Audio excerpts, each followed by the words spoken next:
And I'll go ahead and call this May 16th, 2022 meeting of the Whitefish City Council to order. We're obviously meeting in person, but as well as remotely via WebEx. So we do have folks online this evening who will be participating remotely, including Councilor Frank Sweeney.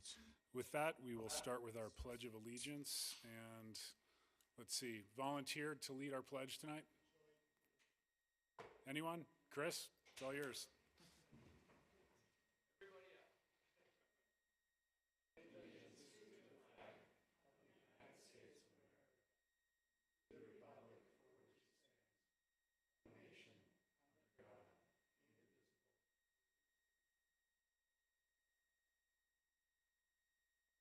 Thank you, Chris. Our next item on the agenda is a mayoral proclamation, Kids to Park Day, which we will acknowledge on May 21st, 2022. So if you would bear with me, I would like to read the proclamation now. Whereas May 21st, 2022 is the 12th Kids to Park Day, organized and launched by the National Park Trust, held annually on the third Saturday of May. And whereas Kids to Parks Day empowers kids and encourages families to outdoors and visit local parks, public lands, and waters. And whereas we should encourage children to lead a more active lifestyle to combat issues of childhood obesity, diabetes, hypertension, and hypercholesterolemia. If I didn't pronounce that correctly, I apologize. And whereas Kids to Parks Day will broaden children's appreciation for nature and outdoors, and whereas Kids to Parks Day will recognize the importance of recreating responsibly while enjoying the benefits of the outdoors. And now, therefore, I, John Mulfeld, Mayor of Whitefish, do hereby proclaim May 21st, 2022 as Kids to Parks Day, and I encourage everyone to participate with your children or your friends' children. Thank you very much for listening. We'll move on to communications from the public. We do have about 4 public hearings scheduled for this evening, so if you're here to speak to a public hearing, please wait till I call that agenda item. Otherwise, if you have anything to bring to the attention of the council, now would be your opportunity, and your name and address for the record, please, when you approach the podium. Sir.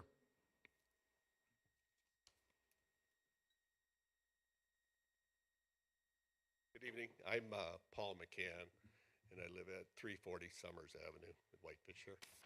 And so I just, I know it's a kind of a listening session for you, but I did have a question as far as this trash pickup on the streets is going to be, you know, we're in our neighborhood there. It's a neighborhood where it's in the alley, the trash pickup, and now it's going to be moved to the street. And I guess my first question is, why? I mean, why does it have to be in the street? That neighborhood, my neighborhood, and I took a little walk this afternoon just with my dogs, but I think I'd say about half of the houses do not have driveways in their front yards. It's, you know, they access their cars and we have our trash cans and so forth in the alley, but we kind of, all that takes place in the back.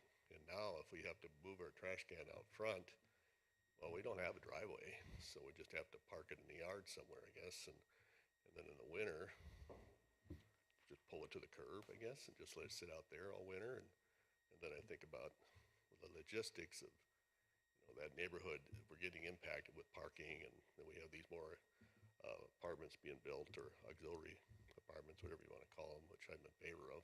But nevertheless, they're adding more demand on parking in the neighborhood. And then you got a snow removal day, and you got all these trash cans out there. And I think it's going to be a logistics big problem in that neighborhood.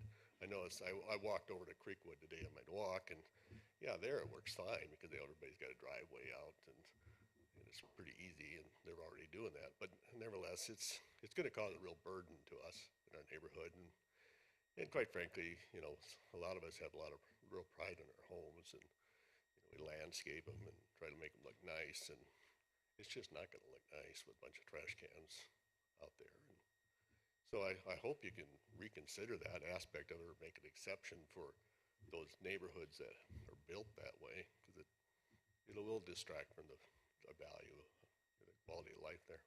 Thank you. Thanks, Paul. I normally don't respond, but I think several of us up here are probably asking ourselves the same question. We have 26 pages of public comment to that effect in our packet this evening, so I would imagine we'll probably have a lively discussion about this very topic at the end of the meeting. But we share your concerns. Thank you. John. My name is John Ellis. I live at 630 Summers Avenue. I've been out of town for the recent past, so did not get here when y'all were discussing the garbage.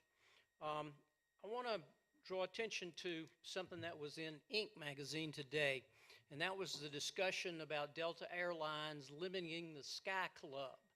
And Delta limited it, got a bunch of negative feedback from their clients, the people who have Sky Club passes, and so changed back. And this is what Inc. magazine said about that today. The solution shouldn't be to make the thing you sold, in this case our garbage service, less valuable for your best customers. That's not just true for airlines, it's true for every business. Focus on doing the right thing for your customers. When you get pushback, ask yourself whether the problem you're creating is bigger than the one you're trying to solve. If that's the case, the best thing you can do is to step back and do the next right thing for your customers. I think that applies here. If we have a problem with bears, I don't think I do at my house, but fine, change to what we used to call in Atlanta the Herbie Kirby's. But the problem is the alley versus the street. As Paul said, if you walk our street in our neighborhood, over approximately 50% don't have driveways. So this is hard for us to roll them through the grass during the summer, and it's even harder to roll them through the snow in the winter. We're not going to roll them through the snow in the winter. It's just not going to happen. They're going to sit in our front yards all winter long. I don't think that's what the council wants. And I would ask you, before you commit to a contract with Republic Services, to consider this. I think that they can pick up in the alleys. This excuse about their trucks won't pick up. If they can pick up the big 4-person dumpsters that we currently have now, they can certainly pick up the small Herbie Kirby's. I lived in Atlanta for 30-something years, and they picked them up on our street with no problem at all. So thank you for your consideration. Thanks, John. Who's next? My name is Jean Peterson, and I live at 415 Central, and I also have concern about the garbage pickup. I understand the pickup in front on the curb for all of the new subdivisions that have their garages in the front of their homes. We don't. Anybody who has an alley, and I like to say anybody who lives in Old Whitefish has an alley, we've always had it picked up in the alley. And I have history in the garbage pickup. In the 40s, my father started picking up garbage on the back of a truck. So I really do think that the look of our town, we do not want to have garbage at the curb if we can get away with not having that look, because it's not a good look when somebody wheels them out in the morning. They have to go to work, most of them, and the garbage can is there. Not a good look. And I happen to be the only one in my block that has a driveway all the way to the alley. And I really don't want all my neighbors' garbages on my driveway. So, thank you. Thanks, Jean.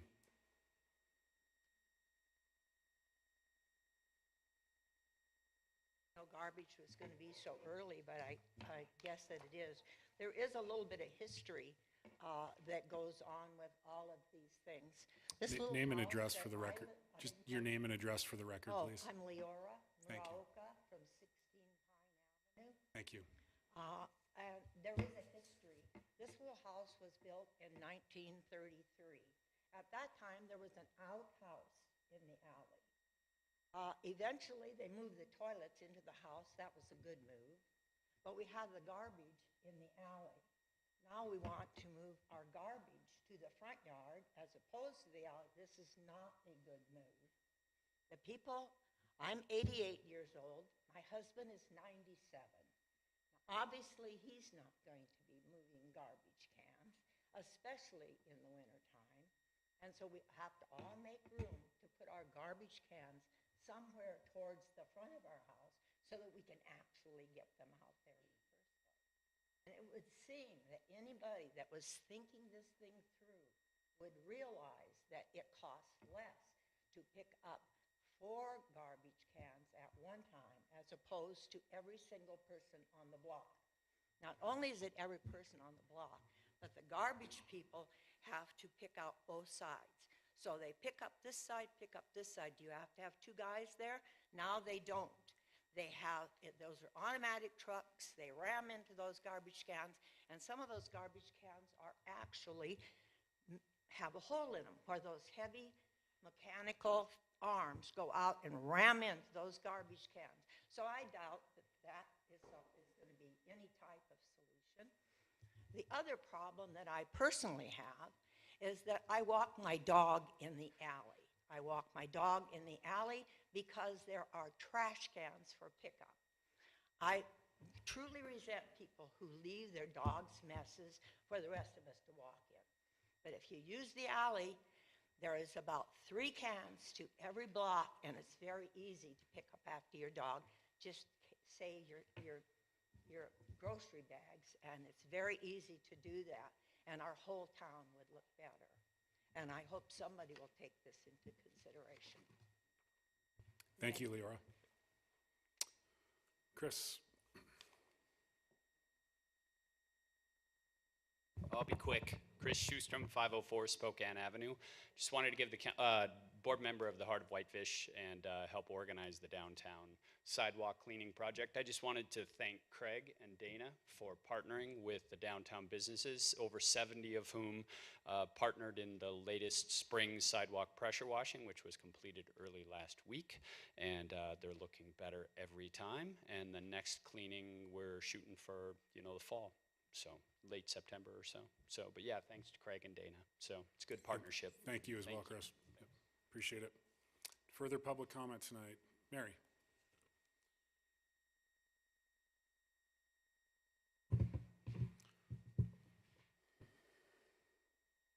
Good evening, Mary Flowers, Citizens for a Better Flathead, 35 Main Street in Kalispell.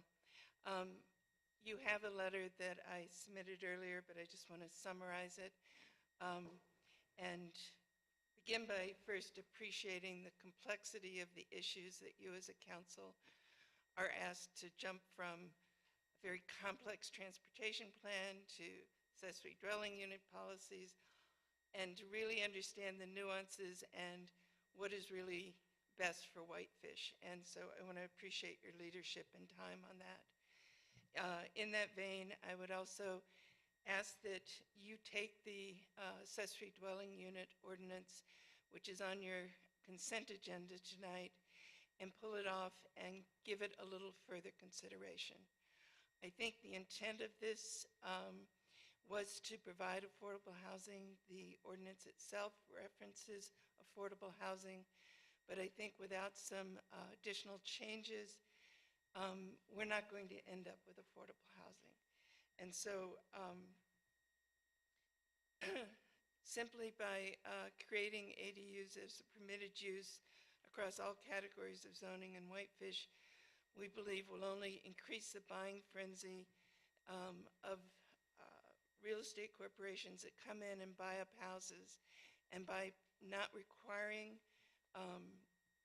that there be a local owner on site in the primary dwelling, or I understand in some cases they can move to the accessory dwelling, but having a local property owner on site really keeps that ownership and that housing, I think, local, more so than incentivizing it by allowing someone to come in and buy both the house, put in an accessory dwelling unit, rent them at a high price that isn't affordable. So I would strongly encourage you to classify the accessory dwelling units and to add them only where they are deed restricted, rather than just add them outright. I think by making them in all districts as possible, deed restricted. And looking at a 12-month long-term sort of deed restriction is warranted. I provided you examples of both Bozeman and Billings that require that the principal dwelling be owner-occupied, and I think that's an important condition to look at that's not currently required in the draft that's before you. Also, in looking at both Billings and Bozeman, I noticed that they have more nuance and details to their policies. And I don't know, I know that I've tried to follow this. I don't know if you've had the opportunity to look at other policies, but I think addressing issues like tree removal in existing neighborhoods, issues of privacy through design standards, and ways to provide the public some notice for concerns that can be addressed at the architectural review. All of those nuances, I think, make for a policy that's better tailored for Whitefish. And so I applaud your efforts so far, but really ask that you pull this item and give it some additional thought. Thank you. Thanks, Mary. Further public comment tonight?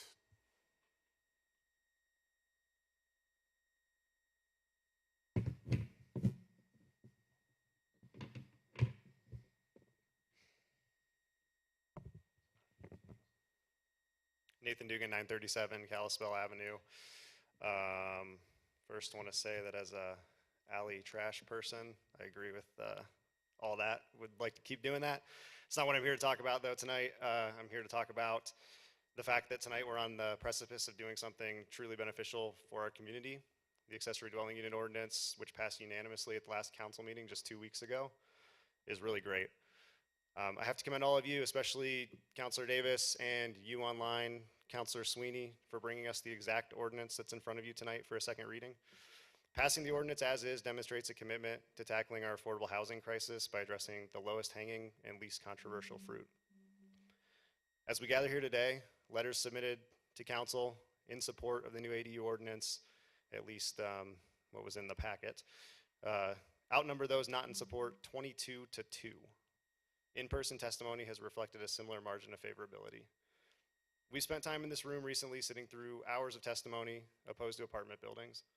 We can trust that if the public felt the same way about ADUs, there'd be a line behind me through this door to come stand at this podium and yell at all of you about it. Whitefish has changed rapidly over the past many years. This used to be a place where you could come from anywhere and carve out a life while earning $10 an hour at a downtown restaurant. It was never easy, but it was possible. The only prerequisite to moving to Whitefish was a welcoming spirit and a love for the outdoors, not $1 million. It's great that all of us are here now, but many of us started out here that same way, and we can't simply lock out others like us simply because they were born too late or don't have the same amount of privilege. Refusing to adopt the ADU ordinance in front of you tonight is a tacit admission that that housing for locals is not a top priority of this council, regardless of the lip service paid to that idea. The Biden-Harris administration announced today a housing supply action plan that, among other things, aims to scale up ADU production to the tune of 1 million ADUs across the country. Let's start doing our part in Whitefish tonight. I look forward to the day that the small, affordable, non-owner occupied, long-term rental home next door to mine, our front doors actually face each other. It's one of those weird old Whitefish things that you wouldn't see if they were built today. Can remain affordable and provide a home to more than one person because of the long-term rental ADU in its backyard. I look forward to the day that neighborly relationships can be built and enhanced across alleyways between homeowners and renters alike. I look forward to the day when there is less vehicle traffic heading downtown as people choose to walk or bike from their homes located close to the downtown core in our backyards, reducing emissions, preserving our ski days and clear summer skies, and improving our collective quality of life. Please do not remove the new ADU ordinance from your consent agenda, further delaying solutions to our housing crisis, and ultimately changing the ordinance to ensure worse housing outcomes for Whitefish, at least for low and middle income folks in Whitefish. I'm asking that you unanimously approve the second reading tonight as you did the first reading 2 weeks ago, so we can begin to tackle this problem tomorrow. Thank you for your time.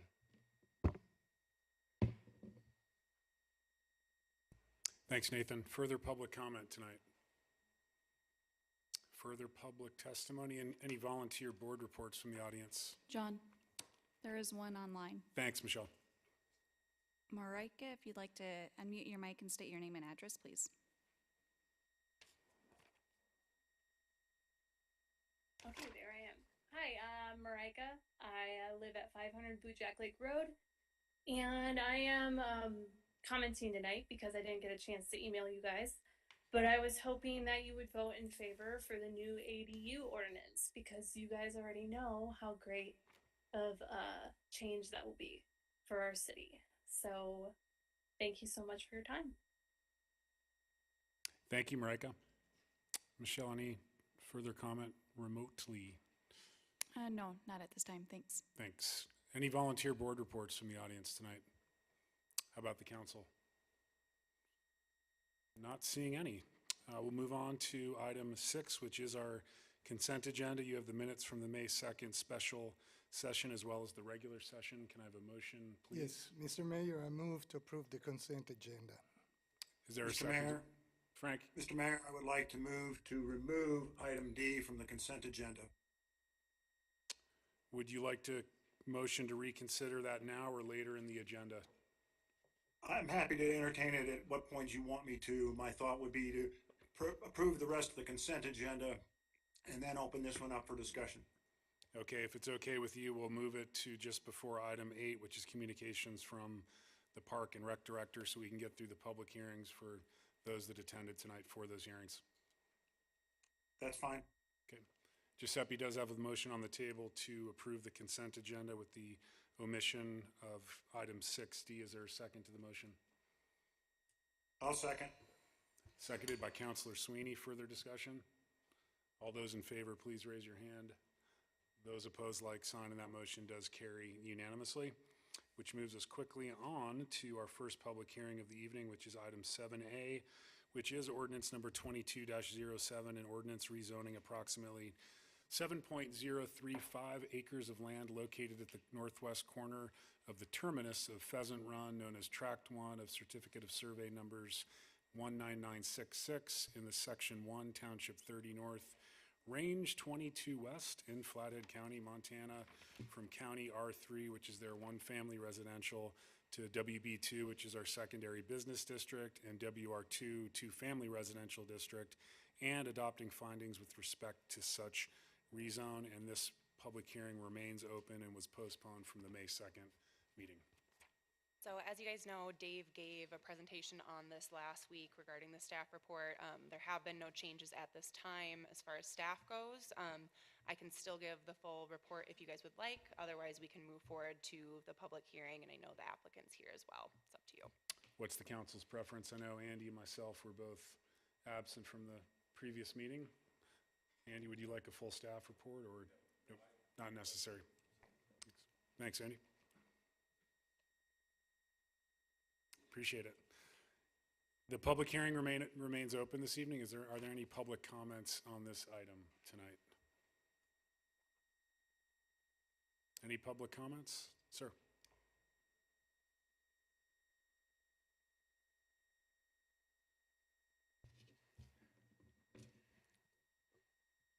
Good evening. I am Kurt Vigman, 4303 Oakdale Avenue. I am the owner of the Pheasant Run property. So I want to start by just offering some brief remarks about, first of all, why we chose WR2 and WB2 zoning for this particular property, and then end with some remarks regarding an agreement we've reached with 4 of the Park Knoll neighbors, Adam, Karen, Roger, David, and Charlie, all who wrote letters opposing this WR2 zoning and who are willing to support it if we can commit to, which we are willing to do, reducing the density on a certain portion of the property and increasing some of the setbacks on another portion of the property. So I'll get to that in a minute. First, just the 4 reasons why we chose WR2 and WB2 as our zoning designations. First, the first one is because it's consistent with the Highway 93 corridor plan. And so when we looked at the future of Baker Road in that plan, it's designated as a major arterial, with the east side of the road designated as general commercial and the west side as designated as residential.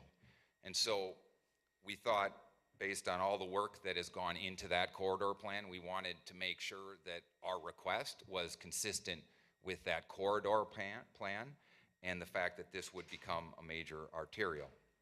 The second reason we chose it is because it felt like the appropriate residential zoning alongside a busy arterial, not considered high density, but having the appropriate amount of density for what will be inevitably a fairly busy road.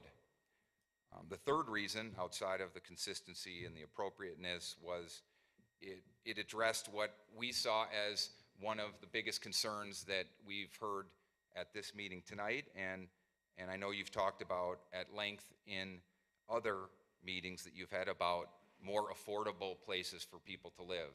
And so WR1 lots are bigger, and therefore they're more expensive and less affordable. And we felt like WR2 lots also addresses something that Whitefish has seen as a priority. And so that was the third reason we chose it. And then the fourth reason is we thought it was a good transition for the surrounding properties, with one caveat, the west side. But we thought it was a good transition for the north side, which is industrial, a commercial RV park. The east side, multifamily apartments, hotel, future retail. The south side, it's got residential apartments along with one residential lot, which is Adams. And then the west side has 3 residential lots. So it's good for a majority of that, but not all of it. And after sitting down with the neighbors on May 1st for 3 hours and talking this through, several phone calls with Charlie Duffy, their HOA president, spending time this afternoon walking the property, we kind of looked at it as the back side of the property that was their biggest concern, right? So if you have Baker Road, you get to the back side, these are bigger lots back there. How do we not jam the density all the way up against this neighborhood that has not had as much density, obviously? And so what we came to, and an agreement that we came to, if they could support WR2, and that's, when I say they, that's Adam, Karen and Roger, David and Charlie. We talked about reducing the density along the southwest portion of the property, right, by committing to doing 5 single-family WR2 lots, 2 along the south side of the property, starting at Adams' property, and 3 more along the west side of the property, starting at the corner of Karen and Roger's lot, okay? So that was the first piece, and I want to go on the record as committing myself to doing that, right? And the second piece that was a concern back in that portion of it was just the setbacks and the appropriate setback for that area. And so I know it's 20 feet currently, and we want to commit to 25 feet along the portion of Adams' property that will sit directly behind those single-family lots, and the entire western boundary of the property along the 3 bordering along the entire western side of the property. And so, so for those reasons, we feel good about that, and I'd love to just have them come up and speak to that as well at the appropriate time, but would love to answer any questions about that. Thank you, Kurt. Any questions for the applicant this evening? Not seeing any. Okay. Thanks, though, Kurt. Yep. The public hearing is open. Are there any public comments this evening? Is Charlie still here? Okay, good. Thanks. Adam Kinchlow, 90 Parknell Lane, so I'm on the whole south border of Kurt's property. And we did discuss today, we've had a couple of meetings, and I've been here in opposition of it twice, once to the council, planning board, and once to, a couple weeks ago at the city council. It put us kind of in a precarious position, how quickly this kind of came about. And but with what we had discussed with Kurt was the density issues along those two borders, because I have about 4.5 acres and the rest of Park Knoll is about 1.5 acre plots. So putting that density right up against the border just does not seem appropriate. And just throwing an R2 zone is kind of, that was our biggest concern. And so we had talked about, could we do some kind of blended zoning there, which doesn't seem to be well received from the council. So I think this is the best of both worlds that we could come up with, that, let's protect our borders a bit, which is appropriate for all those homeowners, and let's move the density to the inside, because Baker will happen who knows when. And so we could get behind that. I think there's still some flaws in how the zoning process happens that we could work out a little bit better before it forces homeowners and developers to have to make these quick decisions. But I think that this is a workable solution for us. Thanks, Andy. Appreciate your comments tonight.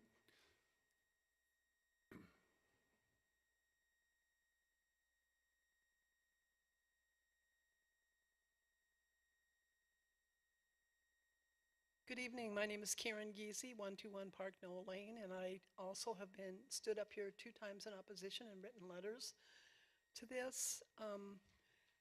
We have come to agreements with Kurt, which makes this workable, but I still have to throw this out to you guys. There is no other WR2 in that whole area, so once you open this door to WR2, Kurt happens to be a developer that has an interest in protecting the neighbors.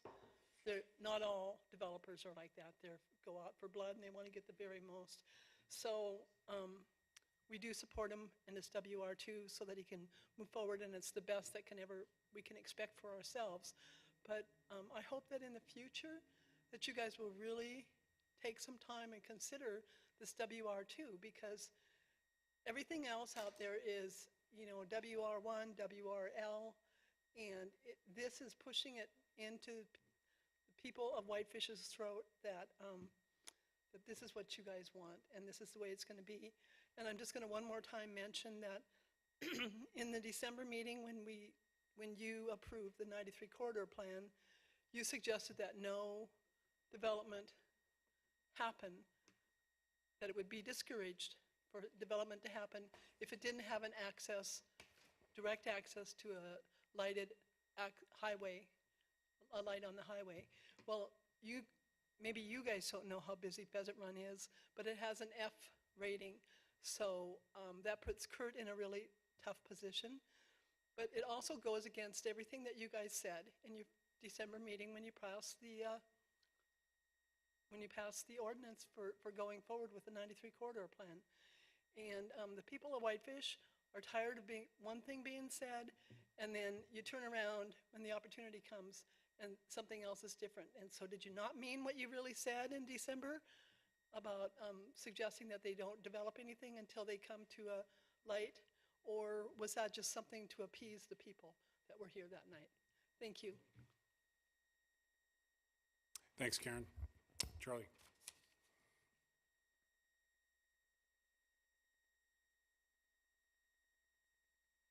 Good evening, Charlie Duffy, 117 Park Knoll Lane. In speaking to our neighbors in Park Knoll, the primary concern really was high density and max build out along our western boundary, or the western boundary of the development that's being proposed. That, in addition to buffers and setbacks, is just a concern that with WLR where we are presently, we were concerned about high density building right up against our property boundaries. After multiple sessions, as the applicant Kurt has mentioned, he went out of his way to make himself available. We were able to have some really good positive conversations. And as a result, I do support his application. I do support his zone change request, and I am fully behind it. That said, I would like to add what Karen did as well, and that's that it seems like there needs to be something in place for the annexation policy. When we were annexed into the city of Whitefish, they just put a high designation for density on our neighborhood. It came from WER, it became, I don't know if it was WR1 or WR2, but it was beyond what we were currently with the county zoning designation. So I just ask that the city doesn't put the onus on neighbors and developers to, in this case, work something out, which was a great solution. But ultimately, that's not always going to be the case. You're not always going to have two parties that are willing to sit down and have conversations like that. So to have some kind of policy in place for annexation going forward would benefit the community. Thank you for your time. Thanks, Charlie.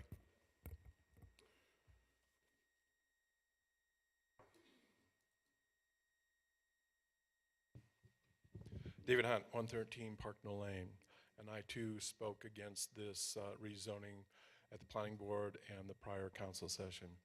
And this is probably unusual for me. I'm going to support this and encourage you to move forward to pass this. That would not be possible without the participation of Kurt and the neighborhood members that are here to address this in a cooperative fashion for a better outcome. We achieved better buffering and lower density in the back, which is really what we were always trying to seek. And I think there are some gaps in the processes for rezoning and development that this hopefully should be a better model going forward if there is maybe a required citizen participation step in here where you can address these in a better, more candid and open dialogue between the neighbors and the developer. We can get some better outcomes. So I encourage you to think about that. And again, in a rare thing, I'm up here to support this. So. Thanks, David. Further public comment tonight on this agenda item. Mary.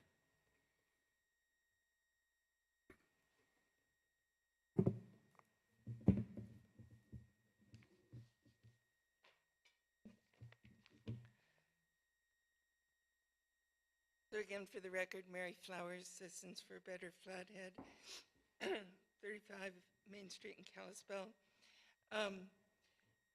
We appreciate the fact that the neighbors and the developer have gone to extra lengths to try to find compromise. And we support the agreement that they have reached, but I'm concerned as to how that gets codified and what provided so that it is enforced and maintained. I recognize that you have a hearing record before you, but I guess legally I would like to know that going forward there is a way to in your hearing record and in your final consideration of this, that these agreements are imposed on this zone change. And I don't know if you can condition a zone change like that. So it's a confusing process, which again gets back to the fact that I know you're waiting for an annexation process to be revised for the city. And I think had there been a site map with this, it would have been easier for all involved. And again, having some requirement for neighborhood consultation and sitting down together, these are good things. Those are things we want to support. But I have to say that this development itself is kind of a poster child for the issues that I raised earlier on the transportation plan. That we need to really have a transportation plan that is robust enough to provide findings that can actually address the concerns that the prior speakers have said. They provided you earlier alternative findings of fact.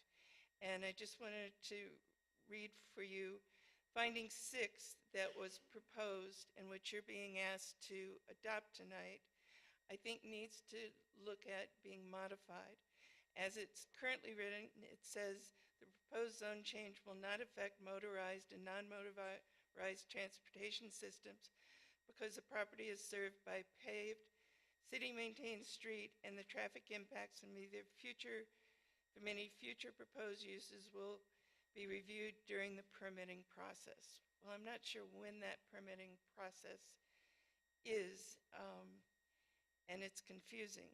Their alternative finding says the property does not have a viable transportation connection.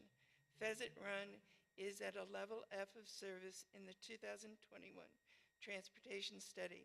Adding significantly more traffic to that same location would worsen the issue. The future Baker extension is not on any specific timetable for completion to provide an adequate path to satisfy the concurrency requirement. And I would add, Baker isn't surveyed out, as I raised in the earlier transportation plan. The map that shows Baker is not surveyed, defined. Somehow you need to have these routes that are to be built to be more clearly set forth. One of the options that I think needs to be looked at in a situation like this is a developer defining exactly where Baker crosses their property. That stretch of Baker crossing that property could be slightly moved so that all of that property is residential, which is what we need. But instead, you've got a sliver of 1 acre of commercial, and and there's no opportunity really to discuss the options for that route. And so that's an issue here, and I think going forward.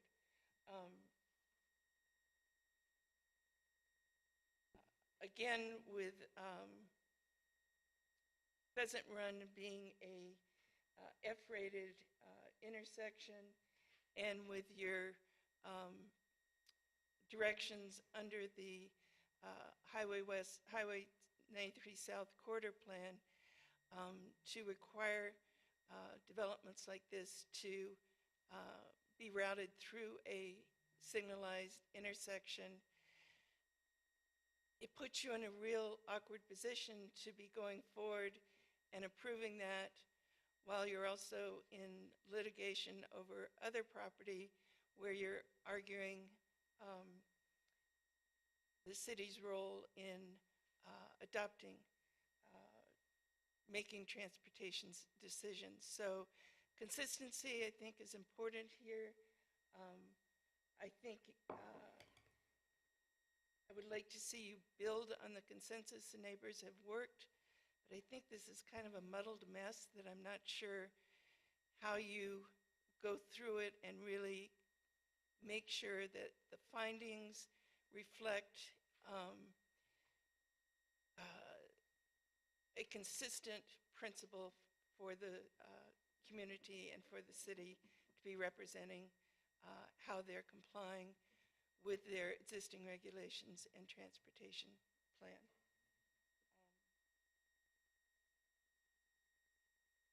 I think that's it. Thank you. Thanks, Mary. Further public comment this evening on this item? Not any online comments, Michelle. With that said, I'll go ahead and close the public hearing and turn it back to the council for a motion. Mr. Mayor? Oh, sorry, did you say? Saw Steve's hand first. Okay. I'll make a motion to approve Ordinance 22-07 and adopt findings of fact with respect to such rezone WZC 22-02 and the findings of fact in the staff report. Is there a second? Seconded by Giuseppe. Yep. Further discussion on the motion? Ben? Wendy or Angie, is there anything that should be done to memorialize the agreement made between the neighbors and the developer? I think you're muted, Angie, or Wendy, you can handle that as well. Sorry, I'm unmuted now. No, it's actually zoning is not an agreement between the neighbors and the city. It is, I love the fact that the developer worked with the neighbors, but it's, zone by contract, basically. So I mean, you guys make the decision based on the corridor plan, and so no, I don't think there's any way to memorialize that. So is that something we would evaluate again when the development application comes back to us? If it comes with a CUP or PUD, a discretionary permit, yes, that is something you would evaluate at that time. But as far as just a straight rezone, no, you don't, again, we don't zone by contract. Although I do, like I said, really appreciate the fact that the developer worked with the neighborhood. Thank you. Mr. Mayor? Mr. Mayor? Yes, Frank? Is there any way, Angie, that what I think we heard from them was a commitment to increase setbacks with this zone and to put single-family dwellings in one particular area? All are consistent with the zone changes that we are being asked to approve and not terribly inconsistent.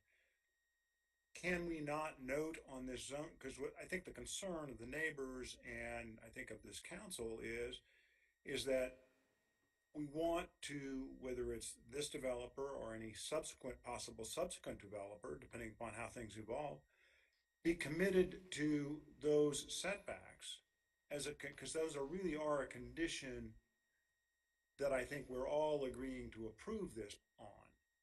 Is there any way to couch that this approval with that, predicating it that way so that it is in memoriam on this zone approval, the reason we did it, and then if those are not complied with, they're not therefore complying with what we approved from a zone change? Yeah, Frank, I think with a straight zone change, you can't put conditions on a zone change. Again, if they come in with a discretionary permit for a CUP, for a PUD, and I think you could at that point, but at this point, I don't think you can condition it. I think it was an agreement or a concession for the developer, but I don't think that it's going to meet the zoning change criteria, or it's not going to. And I think he's met it. And again, I think it's wonderful that they worked with the neighbors, but I'm not sure that you can actually condition them.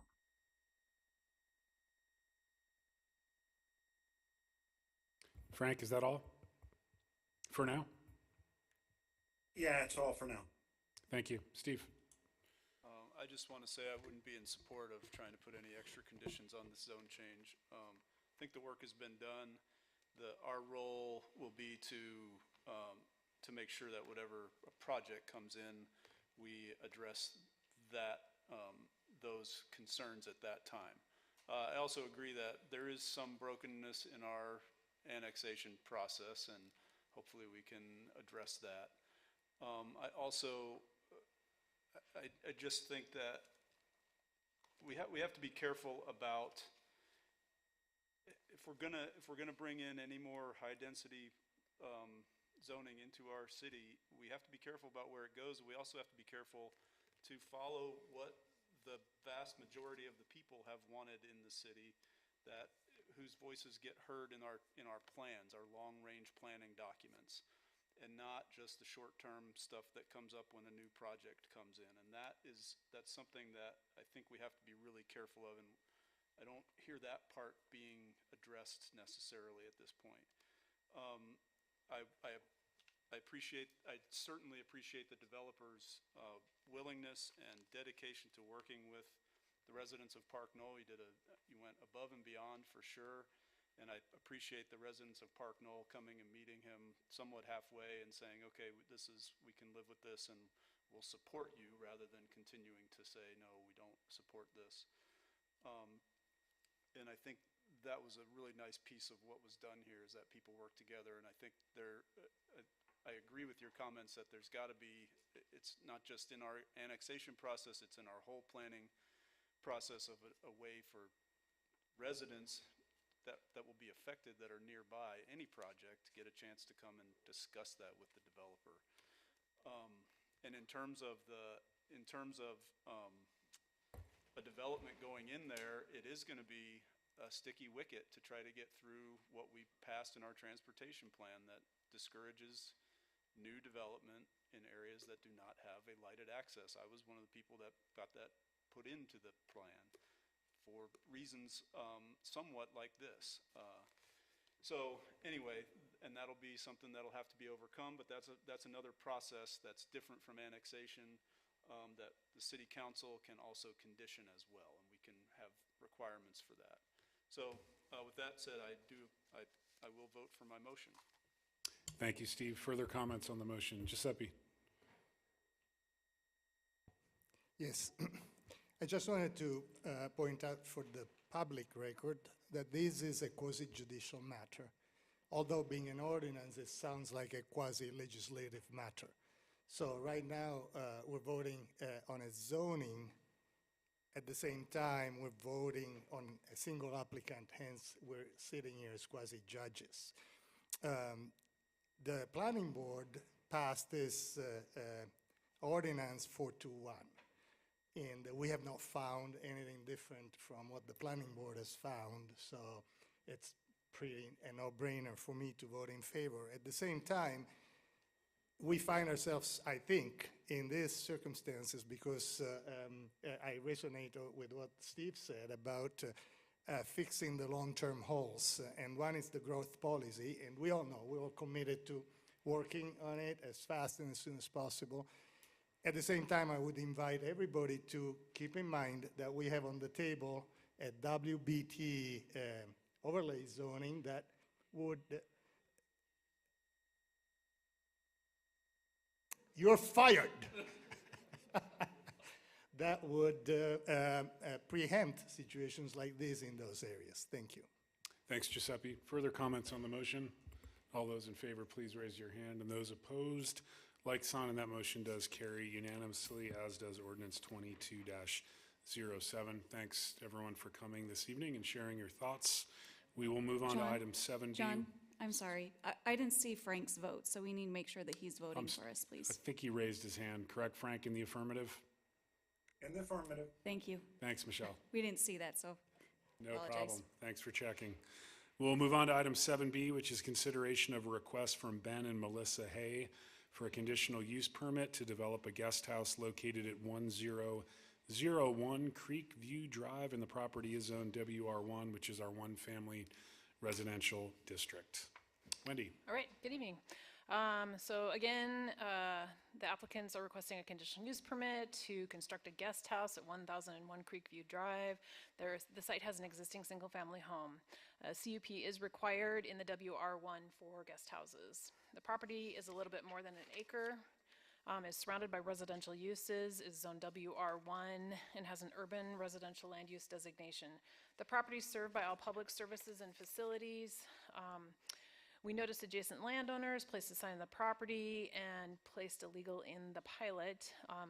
We did receive comments from neighbors who are concerned about sort of the HOA process, and it may not comply with their HOA CCNRs, so they still need to go through that process, which is again, a private arrangement between property owners and their neighborhood. We do review conditional use permits according to the criteria in the zoning regulations. The project does comply with the growth policy designation of urban. The project can meet the setbacks. Parking is required, one space for the guest house. The height can be confirmed at the time of building permit, as well as lot coverage. The guest house standards, it must be located in a detached structure, and the lot must meet the underlying minimum lot size, which it does in both instances. Accessory structures are required to be located behind primary structures. However, the zoning administrator may waive this provision for just cause, so they'll need to make that request at the time of building permit. The site is suitable for the project. There's adequate land use, or adequate land for the proposed use. The property is near the floodplain for Cow Creek. I think a portion of a corner of it is in the 500-year floodplain. But the building itself, they'll just need to confirm that it's outside that elevation. And the guest house is located further than 200 feet, so all the water quality buffers and setbacks are all being met with that. All the public services and facilities are adequate and in place. The development's not anticipated to have a negative neighborhood impact. and is complementary to the neighborhood itself. The planning board held a public hearing on April 21st. The applicant's representative spoke at the hearing. The draft minutes are included in your packet, and the planning board unanimously approved the request subject to 6 conditions of approval. We don't see guest houses too often. One of the requirements is that they file a deed restriction with the understanding that it cannot be rented. So these are different than our ADUs. They cannot be rented. They truly are for our company. So that is about it. Can I answer any questions for you? Thanks, Wendy. Any questions for Wendy on her staff report? Not seeing any, Wendy. We did advertise for a public hearing on item 7B of the agenda. We'll hold that public hearing now. Is there any public testimony? Michelle, any public testimony online? Going once, twice, I'll close the public hearing and turn it back to the council for a motion. Mr. Mayor, I move to approve consideration of the request from Ben and Melissa Hay for a conditional use permit to develop a guest house at 1001 Creek View Drive, Zone WR1. Thank you, Giuseppe. Is there a second to the motion? I'll second. Seconded by Councilor Quinnell. Further discussion on the motion? Yes, this was passed unanimously from the planning board and with their conditions. So again, I don't see any reason not to vote for it, hence the reason for my vote. Thank you, Giuseppe. All those in favor of the motion, please raise your hand. Frank in the affirmative, and that motion carries unanimously as well, Michelle. We will stay with Wendy, and we'll move on to item 7C of our agenda, which is a request from Caro Whitefish Investment LLC for an amended preliminary plat to slightly adjust 9 of the 10 lots within the approved preliminary plat at 95 Caro Avenue. The property is zoned WIT, which is our industrial transitional district. It's also zoned WT3, which is our neighborhood mixed use transitional. Wendy. All right. So a little bit of background on this project. The City Council approved the preliminary plat for 95 Caro along with the PUD in January of 2018 with 29 conditions of approval. The original preliminary plat was set to expire in 2021, but an extension was granted by the council until January 2023. 2 amendments since the original 2018 PUD were approved by council. In 2018, you folks approved adding clubs, private and semi-recreational facilities to the list of permitted uses within the WIT portion of the project. And then in 2021, just last fall, they did a number of amendments adding 74 additional residential units, reducing some professional office space, and moving around some of the other different types of uses. So this request is not to amend any of those uses that you guys have already looked at and approved. It's just to simply amend some of the lot lines. State law says that they are required, if they're rearranging more than 6 lots, to come back through the public process. So that's why we're here tonight. And our subdivision regulations mirror that standard. So the original layout was greatly influenced by the goal of retaining that large warehouse structure, which you probably recall with Idaho Timber. That building was in the center of the project. The applicant later decided to remove that structure, so there really was an opportunity to kind of relook at some of the lots and the circulation laid out. They also had a number of kind of common areas like parking and open space on some of the private lots. And so what this rearranging of lot lines does is to put all the commonly held land onto one lot. And then also the revised layout provides improved vehicle, pedestrian, and bicycle circulation throughout the project. So I've put on in the staff report kind of how some of the lot lines are being slightly modified. So no other changes to the approval are being proposed, nor requested. No additional zoning deviations or subdivision variances are being requested. All the community benefits that you folks approved back in 2018 are unchanged. They're still developing the trail along the Whitefish River that is open to the public. Again, this complies with the PED bike plan. That was one of the items in that plan. They're continuing to provide public access to the river and other open spaces within the development, which includes public parking for the Great Northern Veterans Peace Park to the west. There will be no loss or change in open space. nor changes to the approved general circulation and infrastructure plan. So the site plan essentially remains the same. Again, the property is located at 95 Caro. The zoning is WIT and WT3. It's surrounded by BNSF, the river, residential, and then the Veterans Peace Park to the west. The project's served by all public services and facilities. We did notice adjacent landowners place a sign on the property, send a notice to advisory agencies, and we did receive a letter right before the planning board meeting, and they were folks that own property that go from West Second all the way up to West First, and they just want to ensure that their project will still have the ability to use West First for any future plans. And that condition has been part of the project since 2017.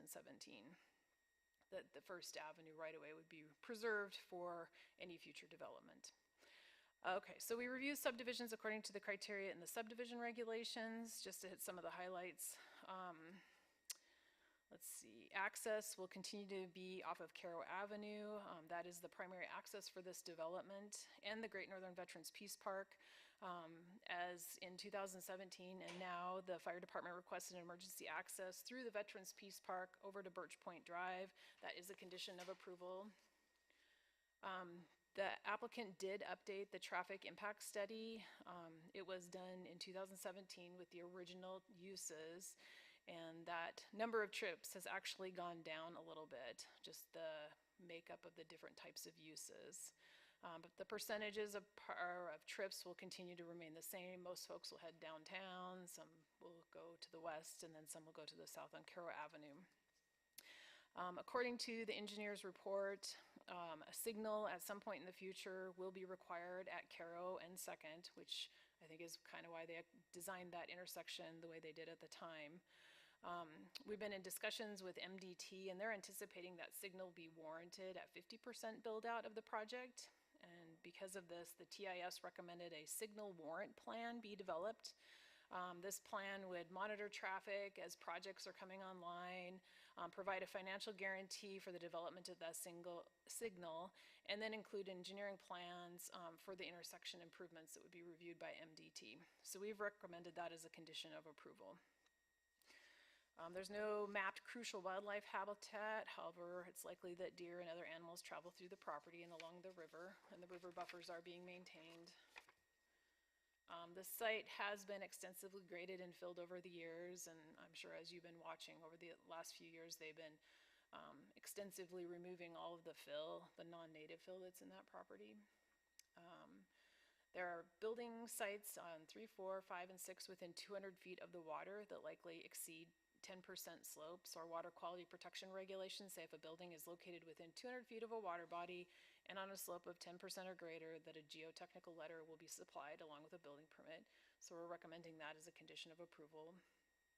They are protecting the Whitefish River with buffers and setbacks that meet the water quality protection regulations. As you recall, the buffer is either top of bank or 75 feet, whichever is greater. Because of all the extensive fill over the years and ranging depths from 2 to 14 feet or maybe more, the applicant's been removing all this fill, which is wood chips, concrete, metal, and other debris. So the top of bank really is pretty indiscernible, so they are using the 75 feet as the buffer.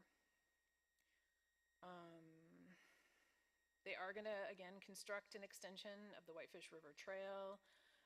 Again, that's part of the Connect Whitefish plan. The proposed stormwater is going to be underground system within the parking areas, and then once treated, piped towards the east to the Whitefish River and be released at a pre-development rate. The streets will be privately constructed, owned, and maintained, but open to the public. The applicant is setting aside 30% of the project in open space, which is a requirement of the PUD, so they are exempt from parkland dedication. Again, the project complies with the growth policy. This project was identified as kind of a key development site with the Highway 93 West corridor plan, and they're implementing that through this project.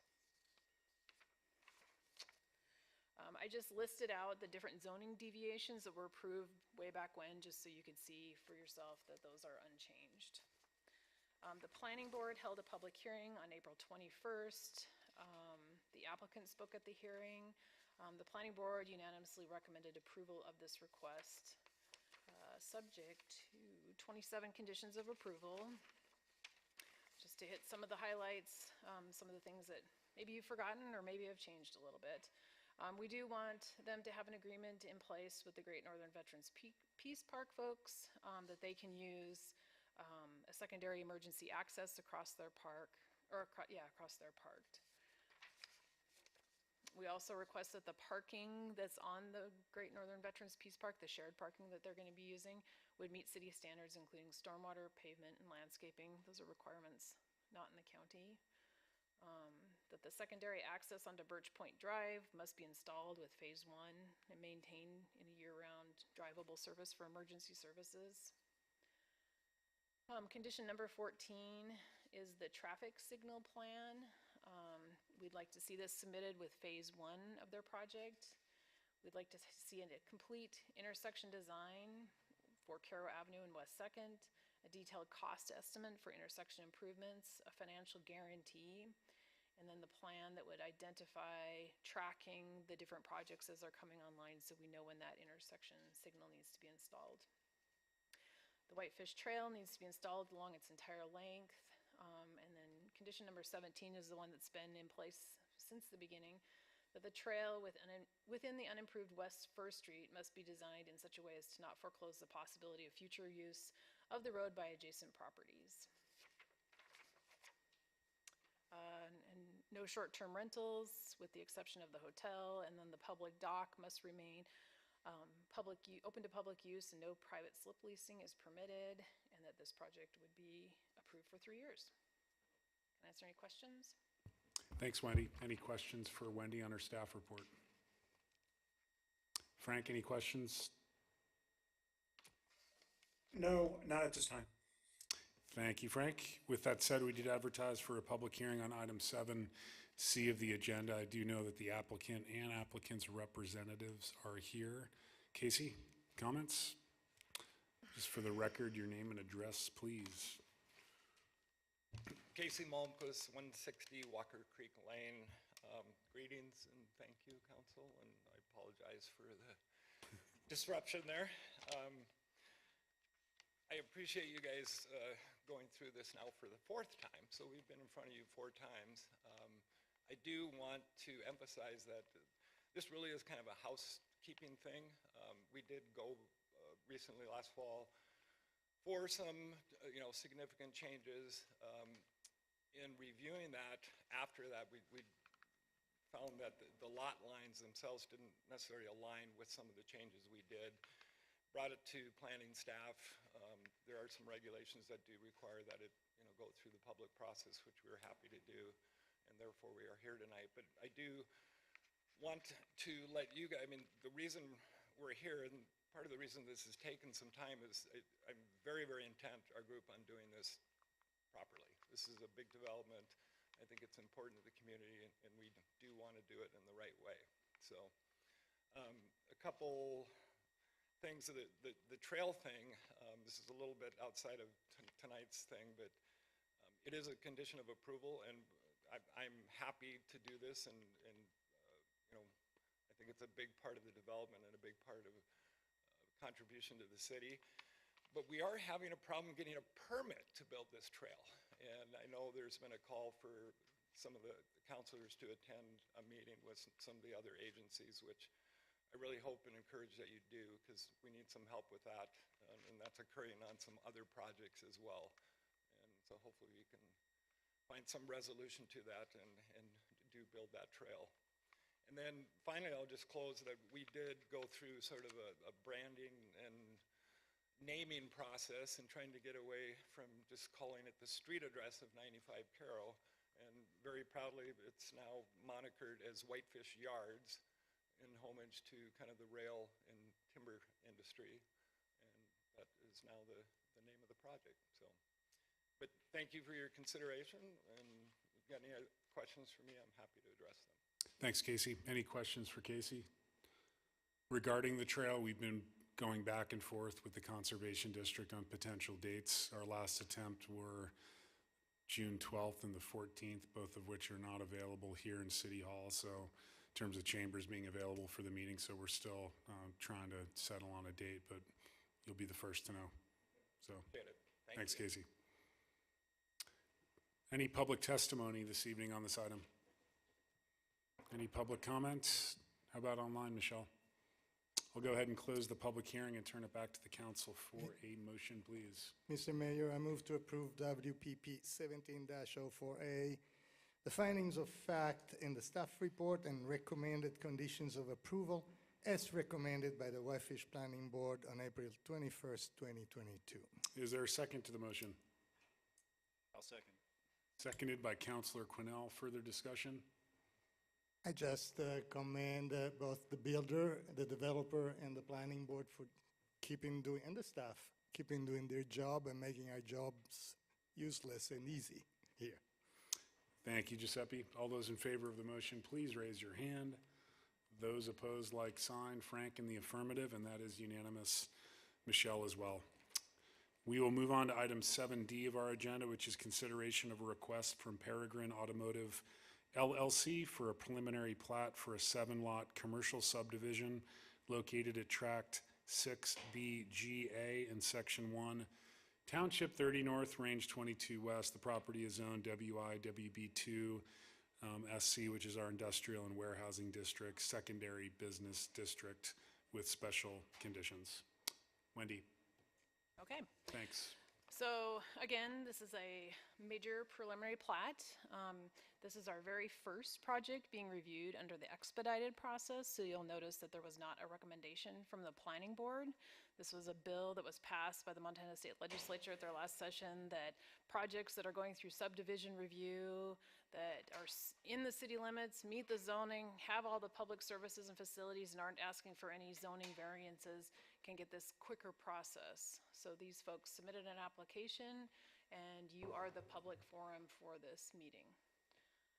So the applicant is proposing to subdivide almost 2 acres into 8 lots with 7 commercial lots and 1 common lot for open space and parking. Each of the commercial lots is essentially an individual building pad that it varies in size from 3,027 square feet to 5,257 square feet. The common area lot is a little bit more than an acre and is showing 56 parking spaces for the 7 lots plus an additional 9 parking spaces they're showing as shared with the adjacent building at 1820 Baker Avenue.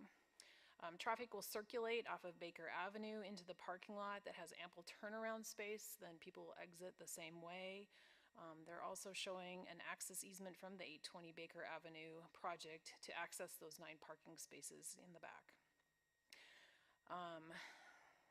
So again, because this project is using the expedited review process, no variances to the subdivision regulations can be requested. The property is unaddressed and located in the 1800 block of Baker Avenue. The zoning is a WI-WB2 with a special condition. So this was rezoned a number of years ago, and the special condition was a bit of a blend between the WB2 and the WI, so it's a special ordinance that's just on this lot and where the Montana Shirt Company lot is. The adjacent land uses are either commercial or undeveloped. The property is served by all public services and facilities. We noticed adjacent landowners posted a sign on the property, noticed advisory agencies, placed illegal in the paper. We did not receive any written comments. Just like the other one, we do review subdivisions according to the standards and the regulations. The fire marshal will review and approve the final placement and design of all fire hydrants prior to their installation. And he'll also review the emergency access. Again, the access has 1 main vehicular access off of Baker Avenue. They did do a TIS which showed less than 200 trips per day, which is our threshold of requiring a TIS. As uses are moved in and built, we will definitely evaluate that and make sure that we're not requiring a TIS, but that is something Public Works can request at the time of building permit. There's no map crucial wildlife habitat in the area. Under slopes, the area has been extensively graded over the years and does gently slope up from Baker Avenue to the west, with some steeper areas in both the northwest and the southwest corners. There are building sites, lots 5 and the common area lot with slopes that likely exceed 10%. According to our subdivision regulations, a geotech letter would be required for lot building permits if you're building greater than 10%. So we've recommended that as a condition of approval. The applicant's proposing an underground stormwater system within the parking area, and then once treated, released at a pre-development rate. No new streets will be constructed. This will just simply be a parking lot, and the vehicles will circulate through that parking lot. But we are asking for full frontage improvements installed along Baker Avenue, including sidewalk and street trees. So it'll be a little bit of an isolated sidewalk, but hopefully eventually it'll, hook into all the other areas. Non-residential subdivisions are exempt from parkland dedication. It does comply with the growth policy designation. It will meet the range of uses. It will be reviewed at the time of building permit and business license. And it complies with the subdivision and the state subdivision law. So staff is recommending approval, subject to 16 conditions of approval. A lot of them are just the standard subdivision conditions of approval. Number 7, we'd like to see full frontage improvements installed along Baker Avenue, including street trees, being coordinated with the Parks Department. Under condition number 12, we'd like a note on the face of the plat identifying that lot 5 will require a geotech letter at the time of building permit. Condition number 15, because they aren't building a street, which is typically when we'd say, complete all your road improvements and then you can go to final plat. We're asking that all the improvements depicted in the approved engineering plans must be constructed, certified by a design engineer, and accepted by the city before they go to final plat. And this would be valid for 3 years. Thanks, Wendy. Any questions for Wendy? Steve? Wendy, in these special conditions, or the WB2/SC, can they have a hotel in there? I don't think so. I did not print that out. I think they came in and were going to ask for that, and then it did not get approved, is my recollection. Okay. So I don't think that's a list of permitted or conditional uses. I could look it up if you give me a moment while you're. Okay, I'd like to know. It does make a difference to me.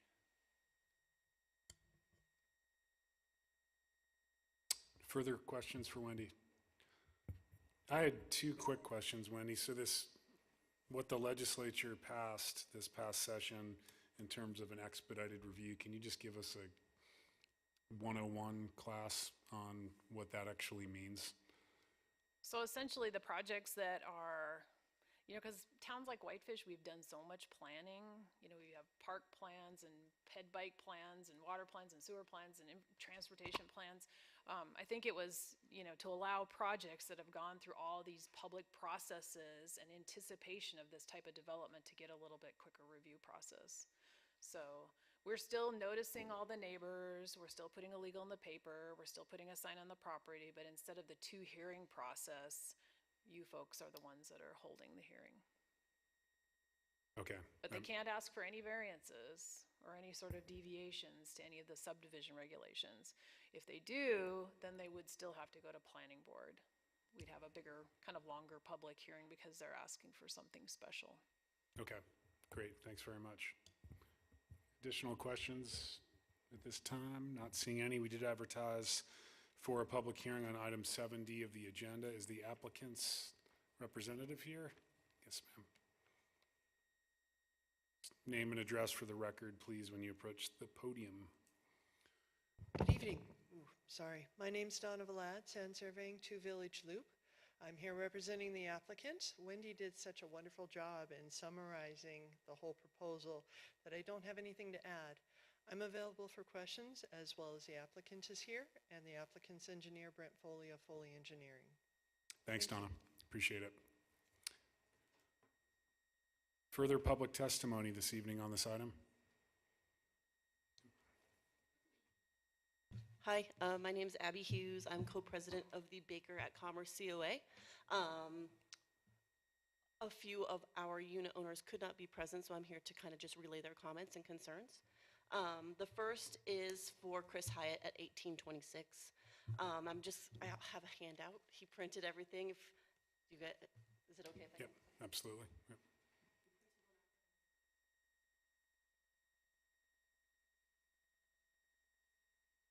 Thanks.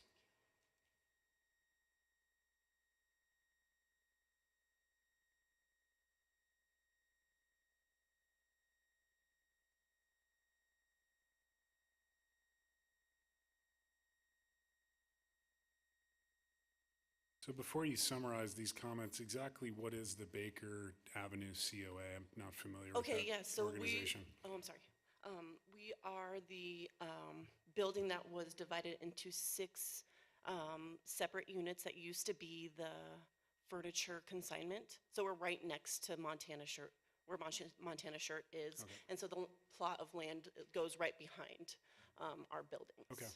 Okay, so Thanks.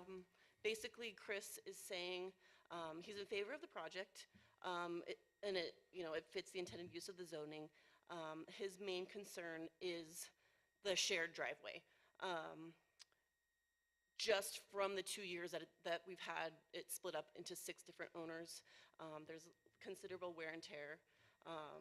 And he would suggest, or he's suggesting there be no use of this driveway by construction vehicles or any other vehicle using the premises at Peregrine. So that's his main concern. It seems like they're trying to use that roadway that runs along our building as a common use, but there's no easement besides the parking that's mentioned with the 9 spots that they have given us. His second concern is,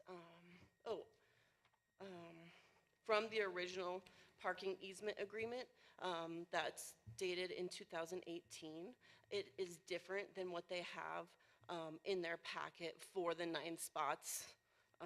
So page 1 is the original, or I guess page 2 is the original easement parking agreement, and then the 3rd page, it has the spots, but it looks like they misalign. So that's his concern, that where they have this, I don't know, like a turnaround spot, it takes out one of the 9 spots. So, we are pretty pinched for parking, and so those 9 spots are really important to us, and we don't want to lose one spot in the shuffle of the drawing, I think is what his biggest concern was. So that's Chris's concern.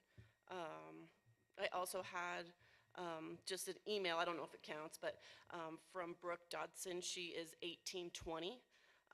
And she said her main concern is the traffic through our current paved lot, so similar to what Chris was saying, and confirming none of our easement parking will go away, as well as making sure during construction they don't use our lot or block any of our parking spaces. So that was her concern. And then I am co-owner of 1824, so on my own behalf, I'm not sure the parking requirements for the size of the project. But I want to make sure that our 9 spaces aren't counted in their like 56 or whatever. So I don't know if that makes sense, but I don't know if the project requires like 60 spots, but I don't want our 9 to be counted within those spot requirements. Thank you. Thank you. Appreciate the comments. Yeah, by all means. Quick question for you, if you just don't have a mind. quick question Thank for you. No, you're fine. You're talking about the 9 parking places that are on the east side of your west side of your property, is that right? Correct. Okay, and it looks like their turnaround, their emergency vehicle turnaround kind of impinges on one of those spots. That's Chris's concern. That's his first concern, correct. Okay, thank you. Yeah, thank you. Further public comment this evening on this item? Sir?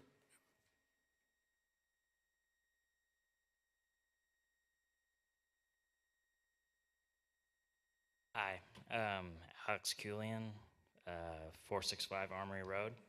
I'm developing this piece of land with the help of Brett and Sand Surveying. And I was just going to comment on that parking easement. We fulfilled the 9 spot requirement as per the easement agreement. And in the easement agreement, it doesn't give a specific location as to where the parking could be. And just trying to accommodate, we chose closest to their units. So I think that's something to consider, as well as each space was measured up to code. So I don't, there shouldn't be any sort of infringement.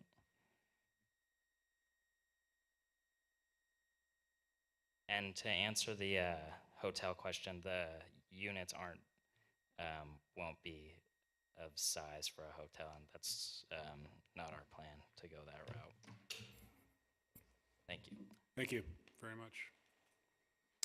Further public comment tonight?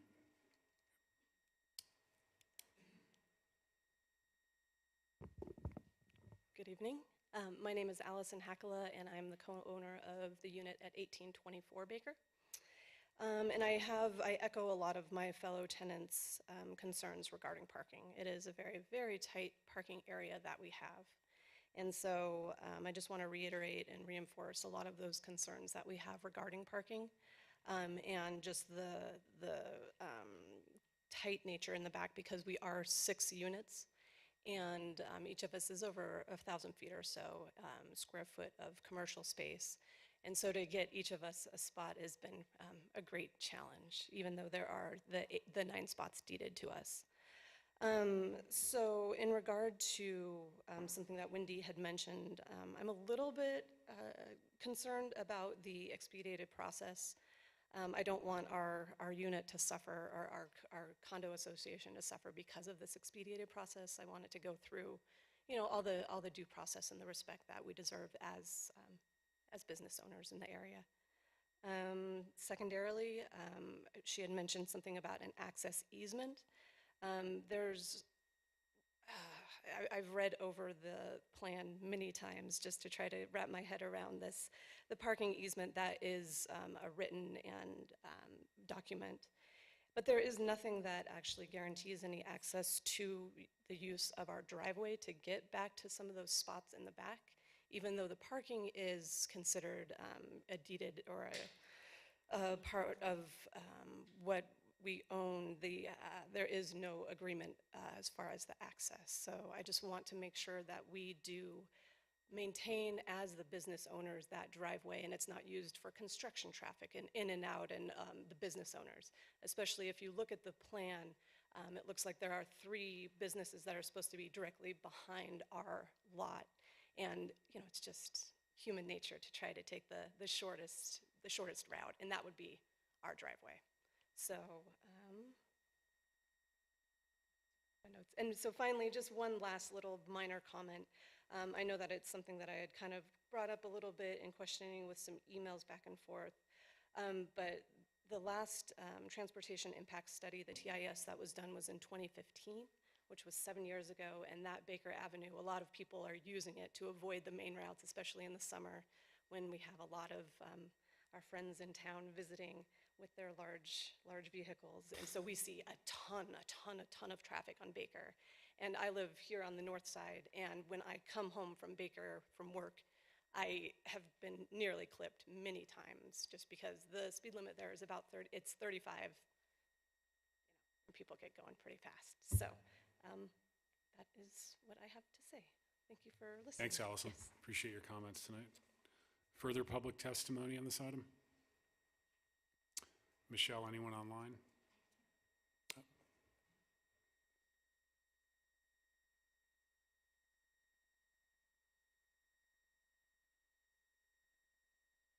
Joy Culian, 465 Armory Road. I was the past owner of the land in question, and also the building where these businesses are. And I know that when these people bought their businesses, they agreed to the parking and were very aware of how limited the parking was.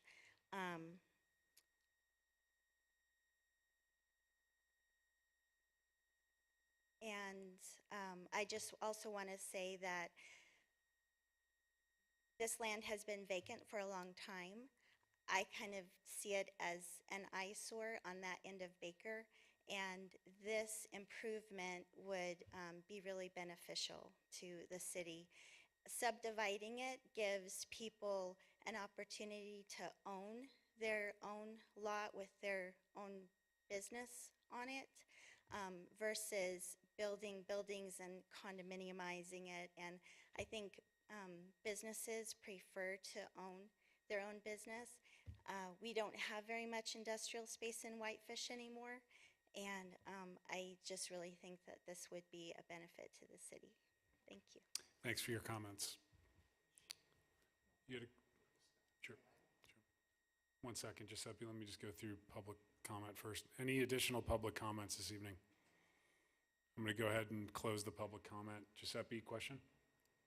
Yes, Wendy, just a question. I'm looking at the preliminary plat of Peregrine and page 460 of our PDF. Am I looking at the correct proposed preliminary plat, first of all? 460.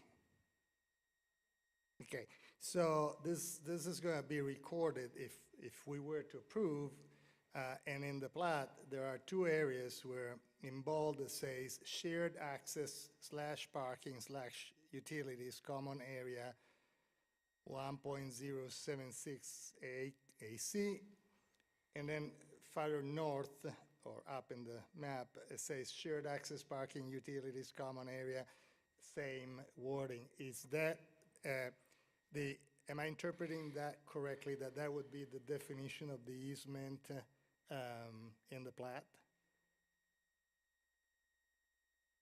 I see the easement agreement for the 9 parking spaces. I guess I'm not sure exactly the other part you're talking.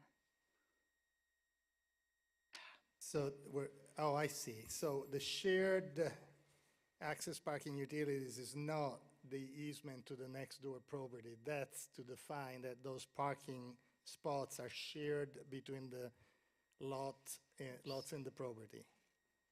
I think those 9 parking spaces are for that building Okay. to the Gotcha. east. Can you point me to the easement, please? I was trying to find it. So on that page 460, it's Yeah. just to the east of lots 6 and 7. There's a hatched area. This is 9 parking spaces for Baker at Commerce Condo. Perfect. Okay, just wanted to make sure it was recorded because we can have agreements here and then someone sells and buys and thank you. Thanks, Giuseppe. Further questions for Wendy or staff? Steve, I looked up those your question about the hotel, and the hotel was a request in 2000. So 2013 is when the special condition zoning was approved. 2015, they came back and asked to add a hotel, but that was denied. And I think some other changes, but that was denied. So no hotels are permitted nor conditionally permitted in this area.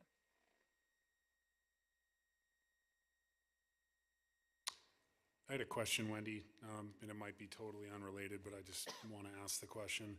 So the Baker Avenue extension, as you drive south on Baker Avenue, this lot is separated from where that intersection will ultimately head south at Yeah, Frampton's there's lot. another lot between this lot and kind of maybe where that intersection might happen. Correct, and that intersection's going to have a funky radius of curvature, given the proximity of the existing buildings. Do we need to request additional public right-of-way to accommodate a future road alignment to make that feasible down the road?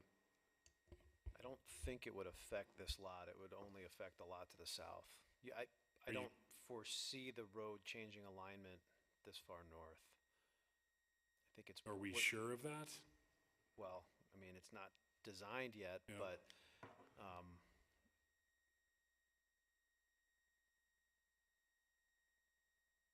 and I'm not doubting your professional judgment there, Craig. I just think it's an important question that we may want to look into. Understanding we're separated by one lot.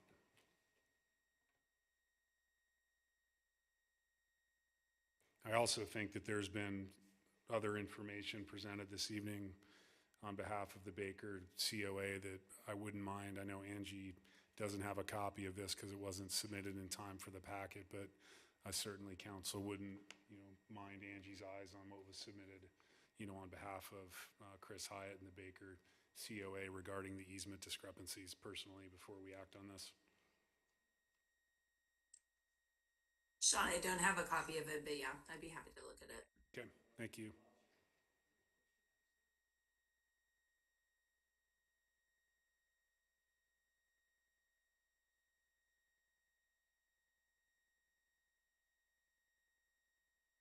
$230 feet. Yep.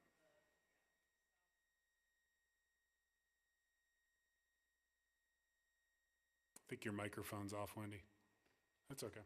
Yeah, 234 feet is what I measure between the southern part of this subdivision proposal to where that intersection, generally might be about. That's about a city block. Okay. City blocks are about 300 feet. Okay. So a little less than that. Steve?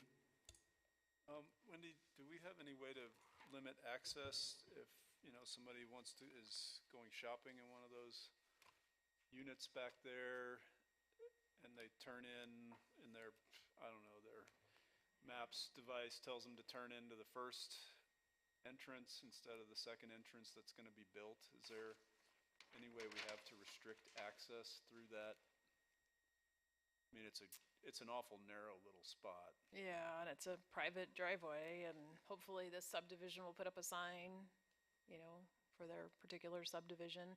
I think too, we could have some signs within that subdivision's parking lot saying, "Do not enter," so folks don't Go out that way. Go out that way. Yeah, that is one way.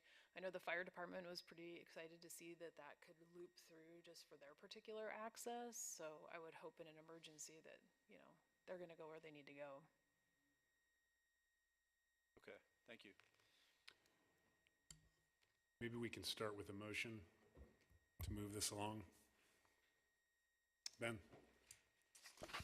I would move to approve WPP 22-02. And I'll second it. Seconded by Councilor Caltabiano. I have a question for Angie, given the fact that you haven't reviewed this letter from the Baker COA, or perhaps Wendy, you can answer this as well. Have you seen this letter? No. Oh, I have it right now. Okay, good.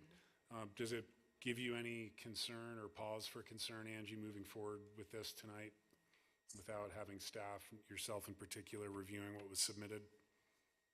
John, I have not seen it, so I actually can't make a comment. I'm sorry. I just throw that out there for consideration by the council. Steve? Could we make a friendly amendment as a condition to include the correct document? Because it seems like there's a discrepancy in which easement document is being used, if I read this correctly.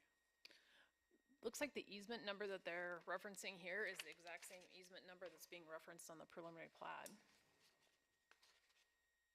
Okay. And I think you could certainly add a condition of approval that requests that there's no use of the driveway or parking for, their use or construction vehicles. Right, I think that's the big concern. Okay.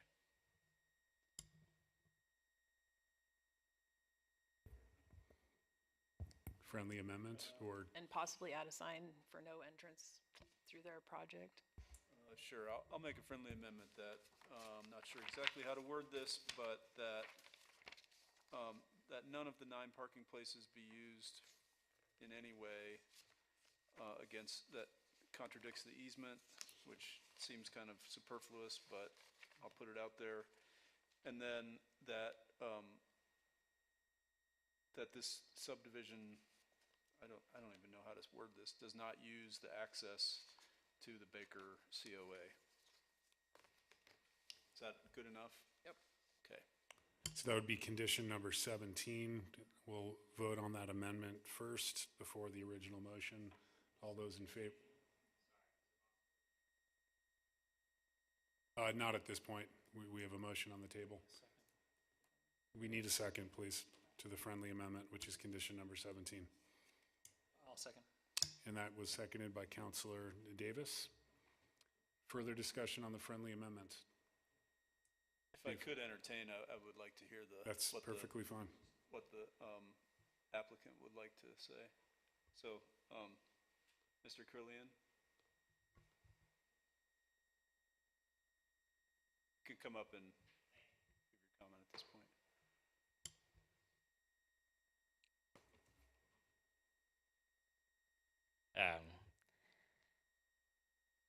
So concerning that easement, the agreement was made prior to the parking agreement, so there is actually an easement for that usage.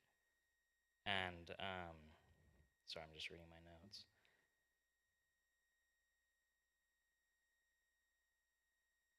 Yeah, the driveway easement was made before the parking, the parking easement.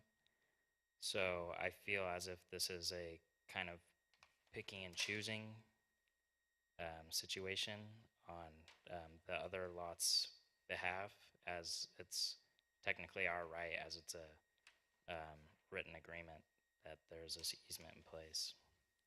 So, thank you. Question? Yes. Go ahead. Are you saying that you have an access easement to access your property through the adjacent one? Well, there's the parking lot in the back there, which is technically the easement, yes.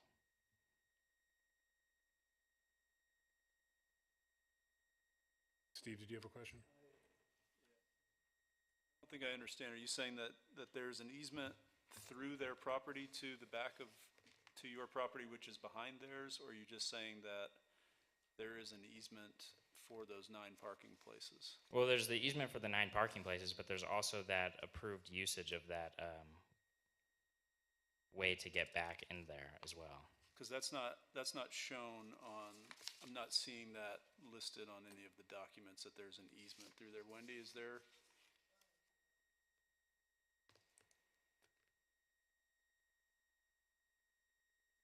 So you're saying you need the access through their, essentially their driveway?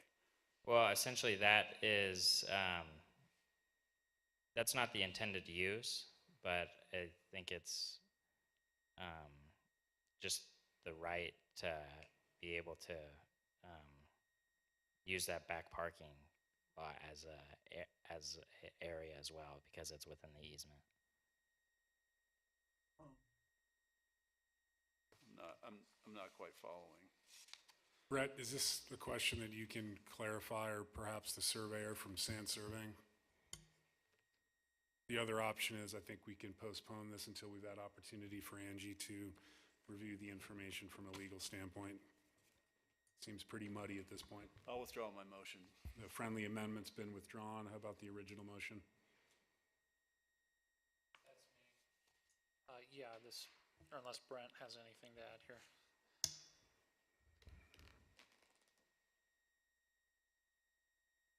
I hadn't read that easement agreement. My conversations with the former owner indicated that they had access rights through there. So I can't speak to that actual document.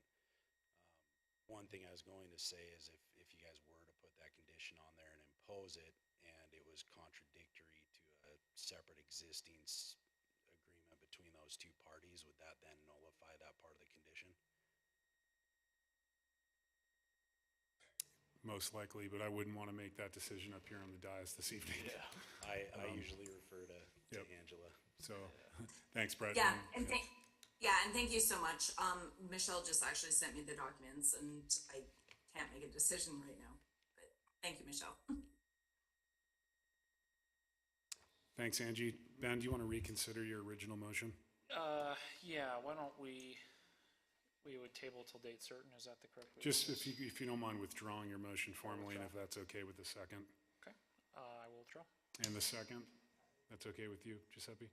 Okay, and then we can entertain a new motion to postpone to a date certain, I would hope. Can I ask a quick?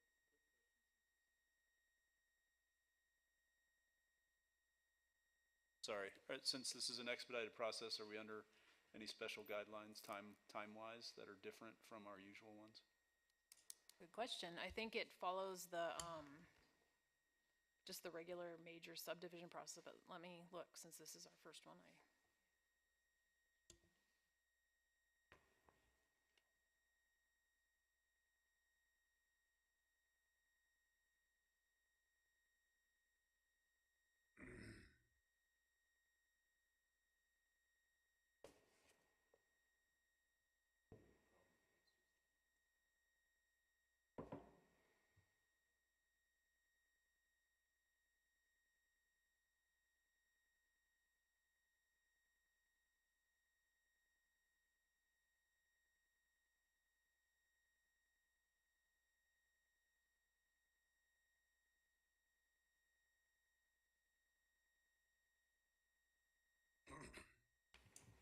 Angie a question while we're waiting? Sure. Angie, is the easements that exist on this property, I mean, anything we do up here is not gonna supersede any of those easements, right? I mean, they're gonna have access whether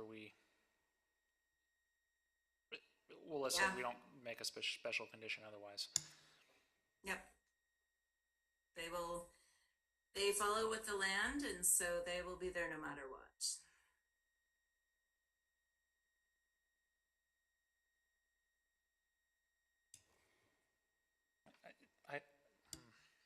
That answer your question, Ben, sorry.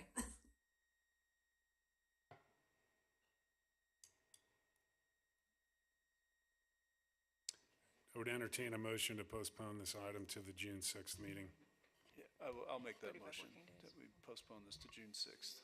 Know when it's sufficient, which is Second. 20 days. You have 35 working days from the date that we issued sufficiency, which is.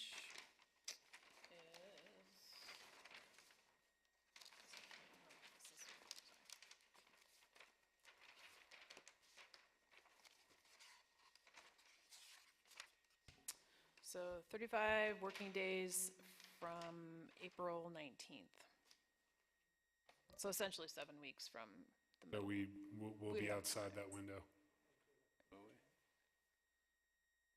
No, I don't think so. April 19th? 35 working days. Working days. Working days. Working Okay. days. I'm sorry. So 7 weeks. Oh, so June 6th is the 34th day. Perfect. We're in. Let's do it then. I will continue with my motion to postpone to June 6th. Is there a second to the motion? I'll second. Seconded by Councilor Fury. Frank, did you have any comments this evening on this item? No, if we're gonna postpone it, I'm fine. Okay. I would just like to add, hopefully, maybe the developer and the COA can get together in that time and kind of discuss what the issues are and come to an agreement. Agreed. All those in favor, please raise your hand.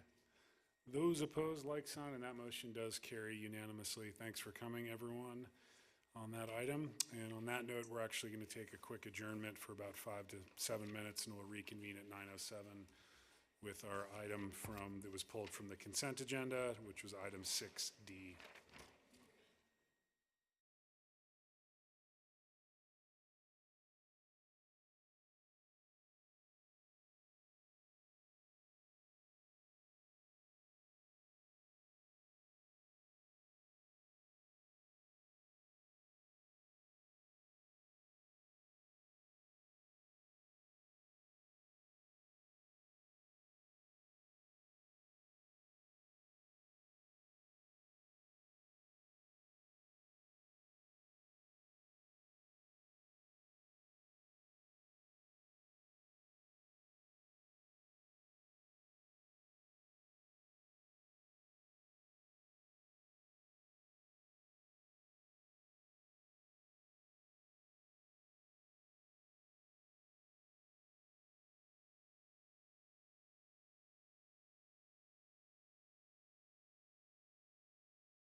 Nope, we're good.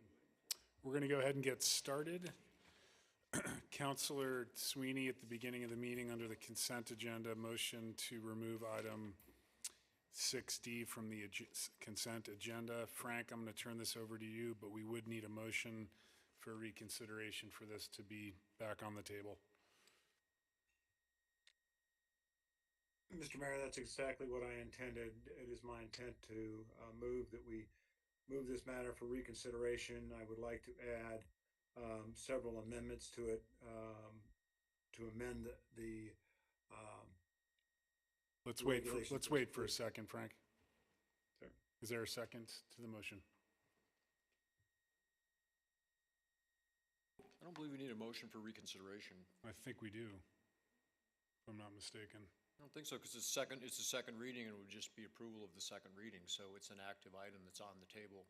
It was on our consent agenda, so. I stand I don't corrected. think we need to reconsider. Okay. Frank? John, I concur with Andy, and I'm willing to go either way, but when I talked to Angie earlier today, that once it's pulled from the agenda, I can make a couple of motions to amend it. If those get seconded, we'll proceed. If we won't, then they die. I would move to direct staff to amend the ADU regulations to require that should a ADU be built pursuant to this program or these incentives, and if the house wishes to be rented, the primary residence wishes to be rented as well, that house shall have a deed restriction placed on it that it can only be leased for 12-month periods and no less. And then I've got a couple of others. If I get a second to that, we can talk about it and get it approved, and I've got a couple others that I would like to raise. Thanks, Frank. Is there a second to the friendly amendment? Could I ask a procedural point here? Yes. What does this do for the process of adopting this ordinance? Do we have to go back, if we adopt if we accept Frank's motion, do we have to go back through 2 more readings of this, or how does Only this if work? it's considered substantive, and I'd defer to Angie on that question. I would say that that's substantive, yes, and we should probably go back through the process just for the sake of transparency for the public. Through the city council only? Yes, through the city council. Yep.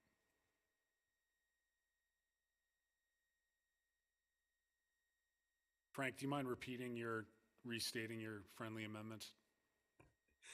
Well, based on Angie's recommendation, is the best way to do this. My proposal is this: is that we direct staff to go back and amend this set of regulations to require that if an ADU is built and it's built pursuant to this program, and the home is not going to be owner occupied, that if it is going to be rented, it shall be rented for a minimum of 12 months. And that deed restriction under our current proposal, and I might change it, would be for 5 years. So that the impact of this would be essentially that if the home is rented, if it's rented, it doesn't have to be, but if it is rented and not owner occupied, that it must be for a long-term lease, 12 months under these circumstances, minimum. Thanks, Frank. Is there a second to the motion? And that's again to direct staff. Could I ask a question of staff? Sure. Angie, would you mind opining on that topic?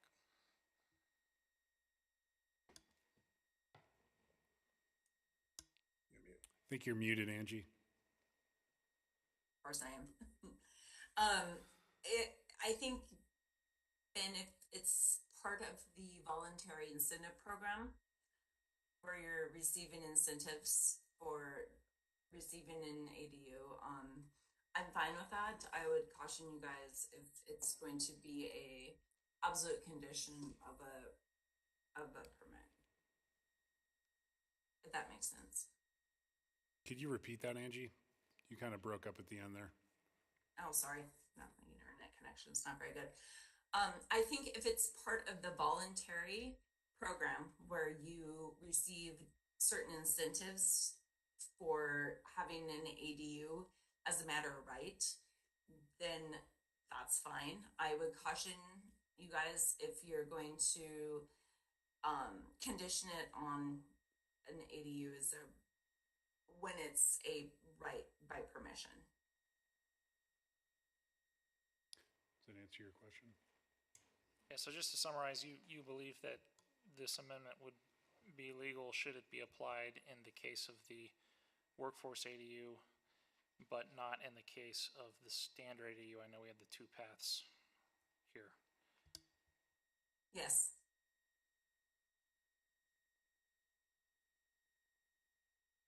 Is there a second to Frank's amendment or direction to staff?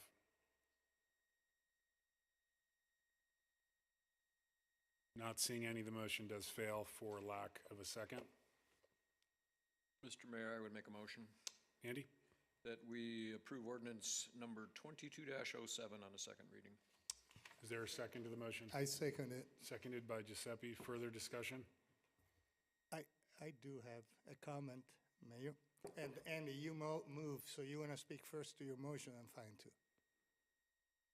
Yeah, I think Angie brings up a pretty valid point, and while I certainly have some concerns about both units possibly being rented and what that may do to potential purchasers' view of how they buy and sell and trade properties here in Whitefish, I think ultimately that the housing folks did a really good job. I think the planning board did a pretty good job. I think you guys did a pretty good job 2 weeks ago. And I think that if my concerns play out over time, that's something that we can adjust. But at this point, I think it is a step in the right direction. And I firmly do believe that ADUs, I've supported them since we first started doing it in the 90s. And I firmly do believe that it is a viable source of housing. And I'm hoping through the incentive programs that we've put in here, we will get the kind of housing we want out of it. And we're going to get some that we don't. I understand that, and that's true with everything. So I support it. Giuseppe? Yes, I just wanted to, first of all, say exactly what Andy said. And that surprises me because we ran against it in our campaigns. But on top of it, I'd like to say that we are going through the discussion about long, medium, short-term rent and adding a condition for 12 months lease on a property that is the main house on a property. I don't see even how it could be enforced or legal. I understand that it's because of an incentive, but that would defeat part of the power of that incentive. So for that reason, I'm in favor of voting as is. Further discussion on the motion? Yes, Mr. Mayor, I'd just like to chime in for my fellow councilors that I may share some of Andy's optimism. At the same time, I'm not, given what we have seen, I would much prefer to have some guardrails on somebody participating and taking advantage of some of these incentives. This preference that or this amendment that I proffered was not in any form or fashion intended to affect anybody who wanted to simply build an ADU. As long as they're not participating in the program that goes by the website, we don't get to play. But I think if what we're trying to incent here is workforce housing and long-term housing, and one of the things we're offering is that the home doesn't have to be owner-occupied in doing that, I really believe that if we added this, we would get more workforce housing, more rental stock available to people who are living here full time. Without it, I don't think we're going to get that. We're not going to get what we intend here. We're not going to get what was recommended effectively or what they're asking for through our housing committee. And so I cannot support this and will not support this at the second hearing, absent some amendments to ensure that those concerns are addressed. Thank you, Frank. Further discussion on the motion?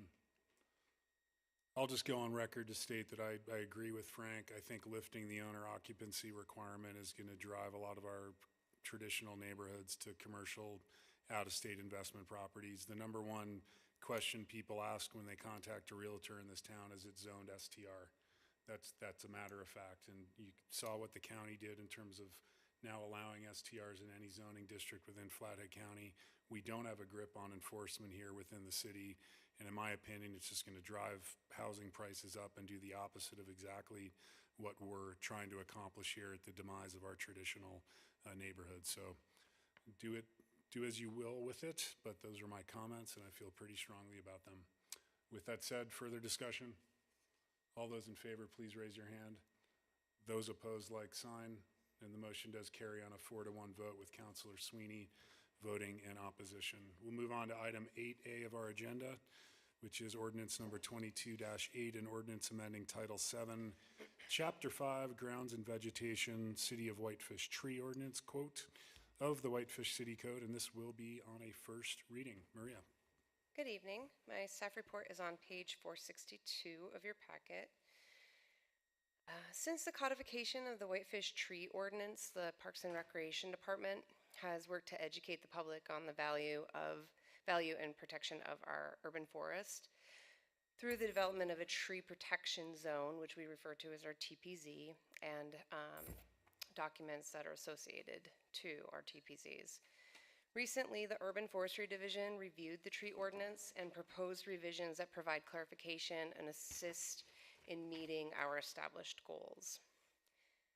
I'll go through the revisions one by one in order as they appear in the red line version in your packet. All of these revisions, I should mention, have been recommended by the Tree Advisory Committee and approved by the Park Board. 7-5-3, the construction buffer definition is deleted because it is unnecessary given the definition of tree protection area. The topping definition is added as rules regarding topping are addressed later in the code. And tree protection area is changed to tree protection zone and critical root zone to maintain consistency with departmental forms, such as our excavation and construction around public tree guidelines. 7-5-4, a description of how replacement costs will be calculated is added for transparency and clarification as to how trees will be assessed.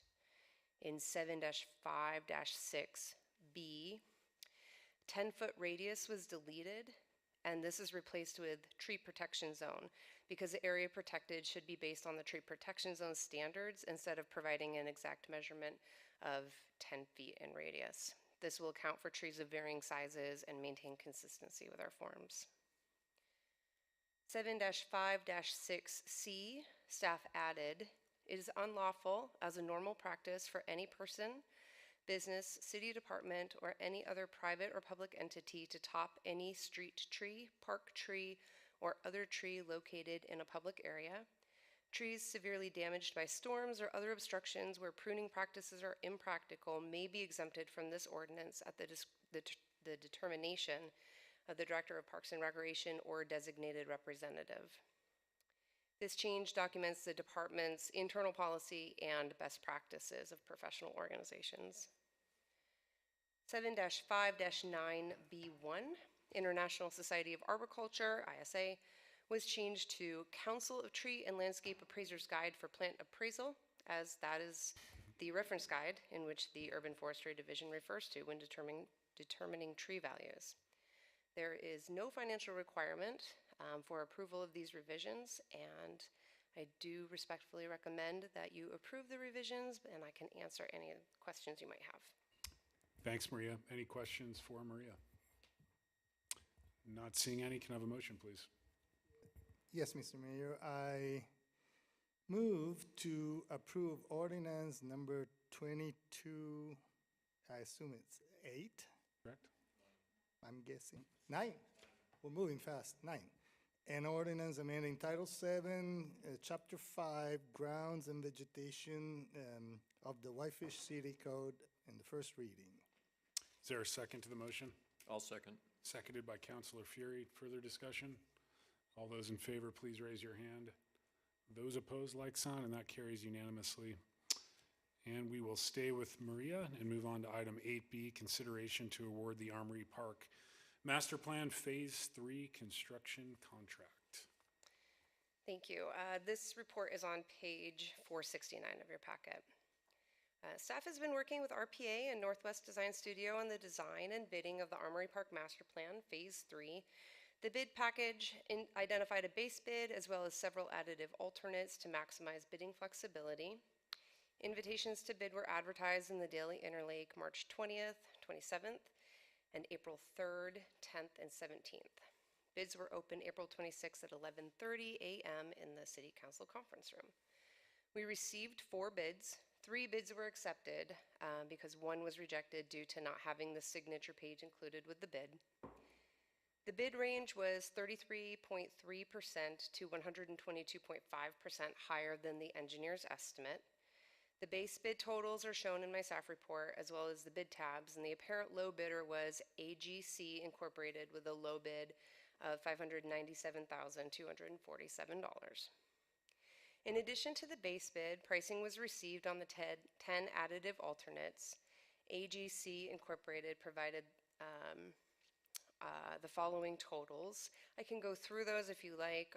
They are in your packet, but I guess I would summarize by saying the base bid and all additive alternates do total $1,023,444. And those bid tabs are in your packet. All of the additive alternate bids were found to be viable options for the completion of this phase of the project, with the exception of additive alternates number 3, 4, and 5. Number 3, park amenities, came in higher than we estimated, and staff is considering completing this portion of the project in-house. Number 4, tree planting, came in much higher than estimated, and staff is also considering completing that work in-house with potential future grant funds. And number 5, the interior path is easily moved to future phases, so we didn't find it necessary at this time. The financial requirement is as follows. The current overall project budget for FY22 and FY23 is $875,100, which is comprised of funds from an active LWCF grant, resort tax funds, impact fees, parkland acquisition and development, the stormwater fund, and the parks fund. Funding for additive alternates number 6, 7, and 8 will be provided by WAG in the amount of $64,963. Based on available funding and project priorities, staff respectfully recommends City Council award the Armory Park Master Plan Phase 3 project bid to AGC for the base bid and additive alternates numbers 1, 2, 6, 7, 8, 9, and 10 for a contract total amount of $929,117. And I can answer any questions. Thanks, Maria. Any questions for Maria? Steve? So WAG is going to pay for the stuff that is outside of our budget, essentially? That's the way I'm reading that? That's correct. Okay, just wanted to clarify. Thank you. Thanks, Steve. Further questions? Or can I have a motion, please? Yeah, Mr. Mayor, I move to award the Armory Park Master Plan Phase 3 construction contract as presented by the staff. Thank you, Giuseppe. Is there a second to the motion? I'll second. Seconded by Councilor Quinnell. Further discussion? All those in favor, please raise your hand. Those opposed, like sign, and that motion carries unanimously. Thanks, Maria. Thank you. Good luck with the project. We'll move on to communications from the city manager, Dana Smith. You have Dana's report enclosed with the packet. Any questions for Dana this evening? Dana, anything additional to report on? I do have a few items. The first item I will say is I will not be here at the next city council meeting. I will actually be at the Government Finance Officers Association annual conference down in Austin, Texas. So I got to go get my CPE to keep my CPA license. Two things though that I'd like to update you on, and you have a lot of letters in your packet. The U.S. Postal Service showed up to City Hall last week and notified us that there were slips of paper that have been placed in individuals' mailboxes. So that's why we've had that influx of comments regarding the garbage service, because we were wondering how both Michelle and I are getting emails. It's unusual to see both of our emails in one communication. So we do know that somebody was placing those in mailboxes. Just a reminder to whoever that was, it is a federal offense. They actually thought it was the city that did it, and we clarified that it wasn't. But I think it's important, though, that we have heard the comments from the individuals. And as soon as we started to see that influx, I reached out to Republic Services, and as noted in the report, they are amenable to looking at how to shift the curbside services to alley services for certain neighborhoods. So Craig Workman and he'll work with Jake with Republic Services. Unfortunately, they're just a little less responsive, but I also know that they're working through staffing challenges as well. So hopefully we can get a solution to that soon. The other item I want to bring to your attention, if you haven't heard already, is we do have a filming company coming to town who has requested through our special event permit process to film a, I think, Showtime show in Whitefish. Some of it is being filmed inside of a local business, but they are requesting to use our street or our sidewalks and have some traffic control within Whitefish as well as parking. The original proposal that went out to all the downtown businesses has since significantly changed, and there is no opportunity for public comment on our special event permit process, but when we looked at it from a staffing standpoint, there was significant requests. They have significantly reduced it down to 3 parking spaces and some sidewalk usage, keeping 5 feet of space open, and very intermittent travel or road traffic control. And it is limited between 9 a.m. and 1 p.m. really for the outdoor filming, so it won't interfere with school traffic on the Monday, May 23rd. So just wanted to give you guys an update. All department heads have approved it, and so it'll be likely that it will be approved with maybe some minor conditions on it, but just wanted to give you a heads up on that. And I think that's all I have for you guys tonight. Oh, you have the budget. That's a big one. You have the preliminary budget in front of you, and I will work on getting that capital improvement program plan to you as well this week. Thanks, Dana. I know you put a lot of effort in to deliver the preliminary budget. It's much appreciated. I hope you can find some time away from the office here soon. So thanks very much. We'll start with councilor comments.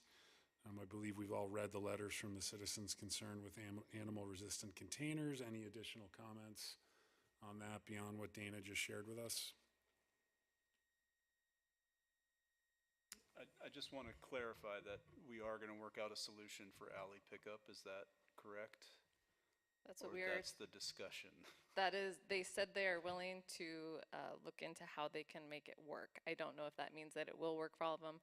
Again, if it's telling individuals where they have to put their container in the alley to make it feasible, that might be something we have to look at doing, where it's not just, roll it out within your property line somewhere, which oftentimes you see with, individuals that have driveways, they could put it anywhere within their driveway. Here, it might be that there has to be designated locations for them to roll them to, but we are looking at that. It might be a time where we look at making our alleys one way, and how to support, enforcing our right-of-way in an alley might be something that has to come of this. And that is a challenge because we do have a lot of individuals that store their stuff into our alleys sometimes or park into our alleys. And I think we just have to recognize that that is a right-of-way that is used for these type of services, and it makes sense for a lot of these neighborhoods that have it. So yes, we are working on it. I can't guarantee that it's going to fix for everybody, but at this point, the contract has been executed, and they have ordered the containers. So for us to back out of that contract, you're probably looking at close to $1 million to buy those carts from them, is my guess. How long do we have before this goes live, so to speak? We have time. I haven't heard yet when they will, it's really within our control of when we want to roll it out. We did say by the end of August, but just the container ordering itself was out 8 to 12 weeks. And so, you know, they probably have just placed the order. So the containers won't even be here from the manufacturer for 8 to 12 weeks. And then for them to actually deliver them to customers, it's going to take a few weeks to do that. So again, some are going to be much easier. You know, this is a very specific area. If you look at where the public comment came from, they're from our avenues where we have the alleys. A lot of Whitefish doesn't have alleys, so we can, you know, we can look at implementing elsewhere, you know, first, and then work on how we will manage these other neighborhoods. There's some other ones where, you know, if there aren't the 300-gallon containers and they're yard containers, we can turn those into animal-resistant containers as well, and do that. But most of the alleys are too small to accommodate those larger containers. There are some that have them. And then, you know, if you've noticed around town, we did have, and Steve, you had brought this up in an email, we tested out rings around the 300-gallon containers to see if they would work. You know, they fill them with sand or concrete, and it just sits around the base, and they can then pick up the container out of it. Unfortunately, it just becomes somewhat of a stepping stool for bears to just plop right up in there. So it was almost like they might not tip it over, but they can still get into it pretty easily. So they didn't seem to be as effective, and that was at the cost of Republic to test them out here in town. Thanks, Dana. We'll start with councilor comments. Giuseppe, would you like to start this evening? Yes, Mayor. Just a comment for the record. Today I read an article on the Flathead Beacon of May 11, page 13, citing what the council did as work on May 2nd. And there is a sentence in the second paragraph, and I quote, "The vote came," and this is about the ADU regulations, saying that we passed that ordinance in first reading unanimously. And then it says, "The vote came with the promise that the topic would be revisited at a council meeting later in May when more members are present.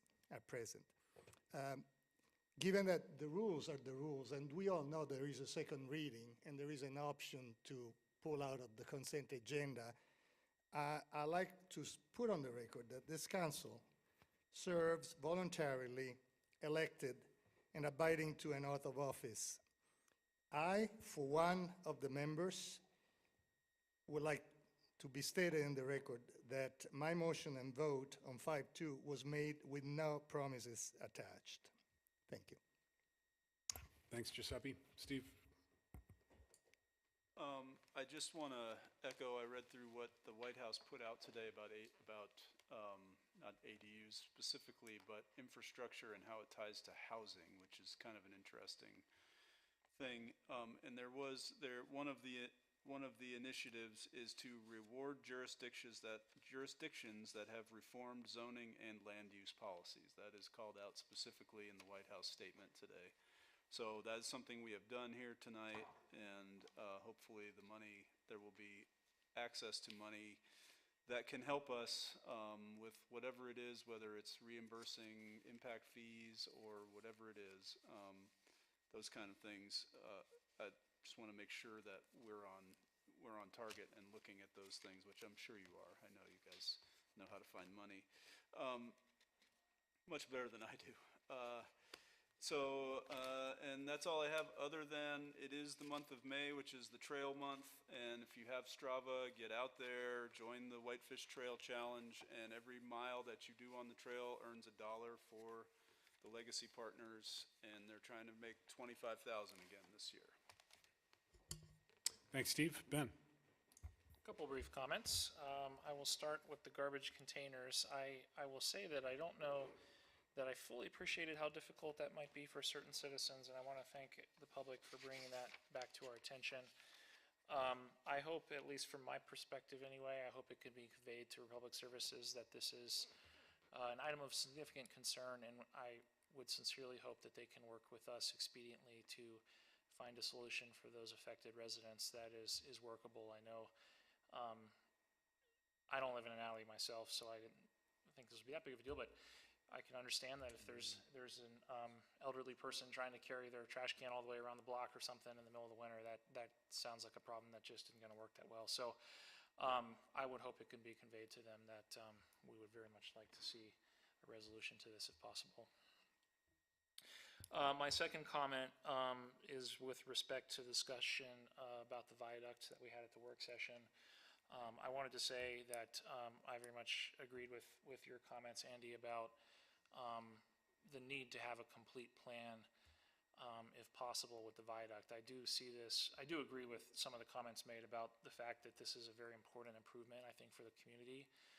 I would hate to sell ourselves short, or you know, in construction we face things. That's part of the thing, and so I would like to see some consideration given to, you know, future upgrades that gets us back in compliance with our downtown master plan. Agreed. My third comment is I also wanted to say some of the comments made at this meeting with respect to annexation policy. I've said this before, but I do agree with a lot of those. You know, I have found that our annexation policy is difficult for me. We don't see them that often, so I understand if it's not priority number one, but there's a lot of things, both procedurally as well as substantively, that I think can work better with annexations. And I don't think it's currently a council goal. I don't know if it makes sense, but I think that it would be important for us to keep our eye on the ball long-term about annexation policy as a long-term planning objective that we should try to accomplish at some point. And that's all I got to say. Thanks, Ben. Appreciate the comments. Andy? First of all, thank you for allowing me to be absent for the last couple of meetings. I appreciate everybody else picking up the slack and doing the work, because I know how that goes. But I am on the mend, and I'm happy to be heading in that direction. The only thing I actually have tonight, and it's just, it drove me crazy all last summer, and it's driving me even more crazy now this year. Every time I drive over the viaduct to go to my home, and I get over the viaduct and I get to the stoplight and I look at the area that the Witch House is using for parking, or whoever's using it for parking there. So I have one of two questions. One, if that's public right-of-way, they should not be parking there. It's a giant mud pit when it's wet. All the grass has been killed. It's totally destroyed. So if it's public right-of-way, they shouldn't be parking there. And if it's privately owned property that's owned by the Babiaks, I believe still own that building, if they own that and they're using it for parking, I think we have a requirement in our zoning code that it should be paved and landscaped. So it looked terrible last summer. It looks even worse this spring, and it's going to not get any better as the summer goes on. So I think someone needs to inform them of that. So that's all I have. Thank you. Thanks, Andy. I have nothing further. Anything? Frank? Mr. I'm Mayor. sorry. Comments? Just one. And you told me to bring it up at the end of the meeting since I didn't have an opportunity to comment earlier when we were discussing the viaduct. I would concur with Andy based on what I could hear, which was not all good. And that's my fault for not being able to be there, and I appreciate that. But I would say that before I would move forward on anything, I would want to be very comfortable that whatever we did was not in whatever stages we wanted to do it, was at least consistent with the best plan we wanted for the viaduct. We're going to have it a long time. It's a very high profile spot. I know it's been in our work plans for 15, 20 years to do something about it, but I'd rather do the right thing than something that we really would not be happy with. So that's the only other comment I have for this evening. Thanks. Thank you, Frank. Dana, anything further from staff? We are adjourned. Thanks.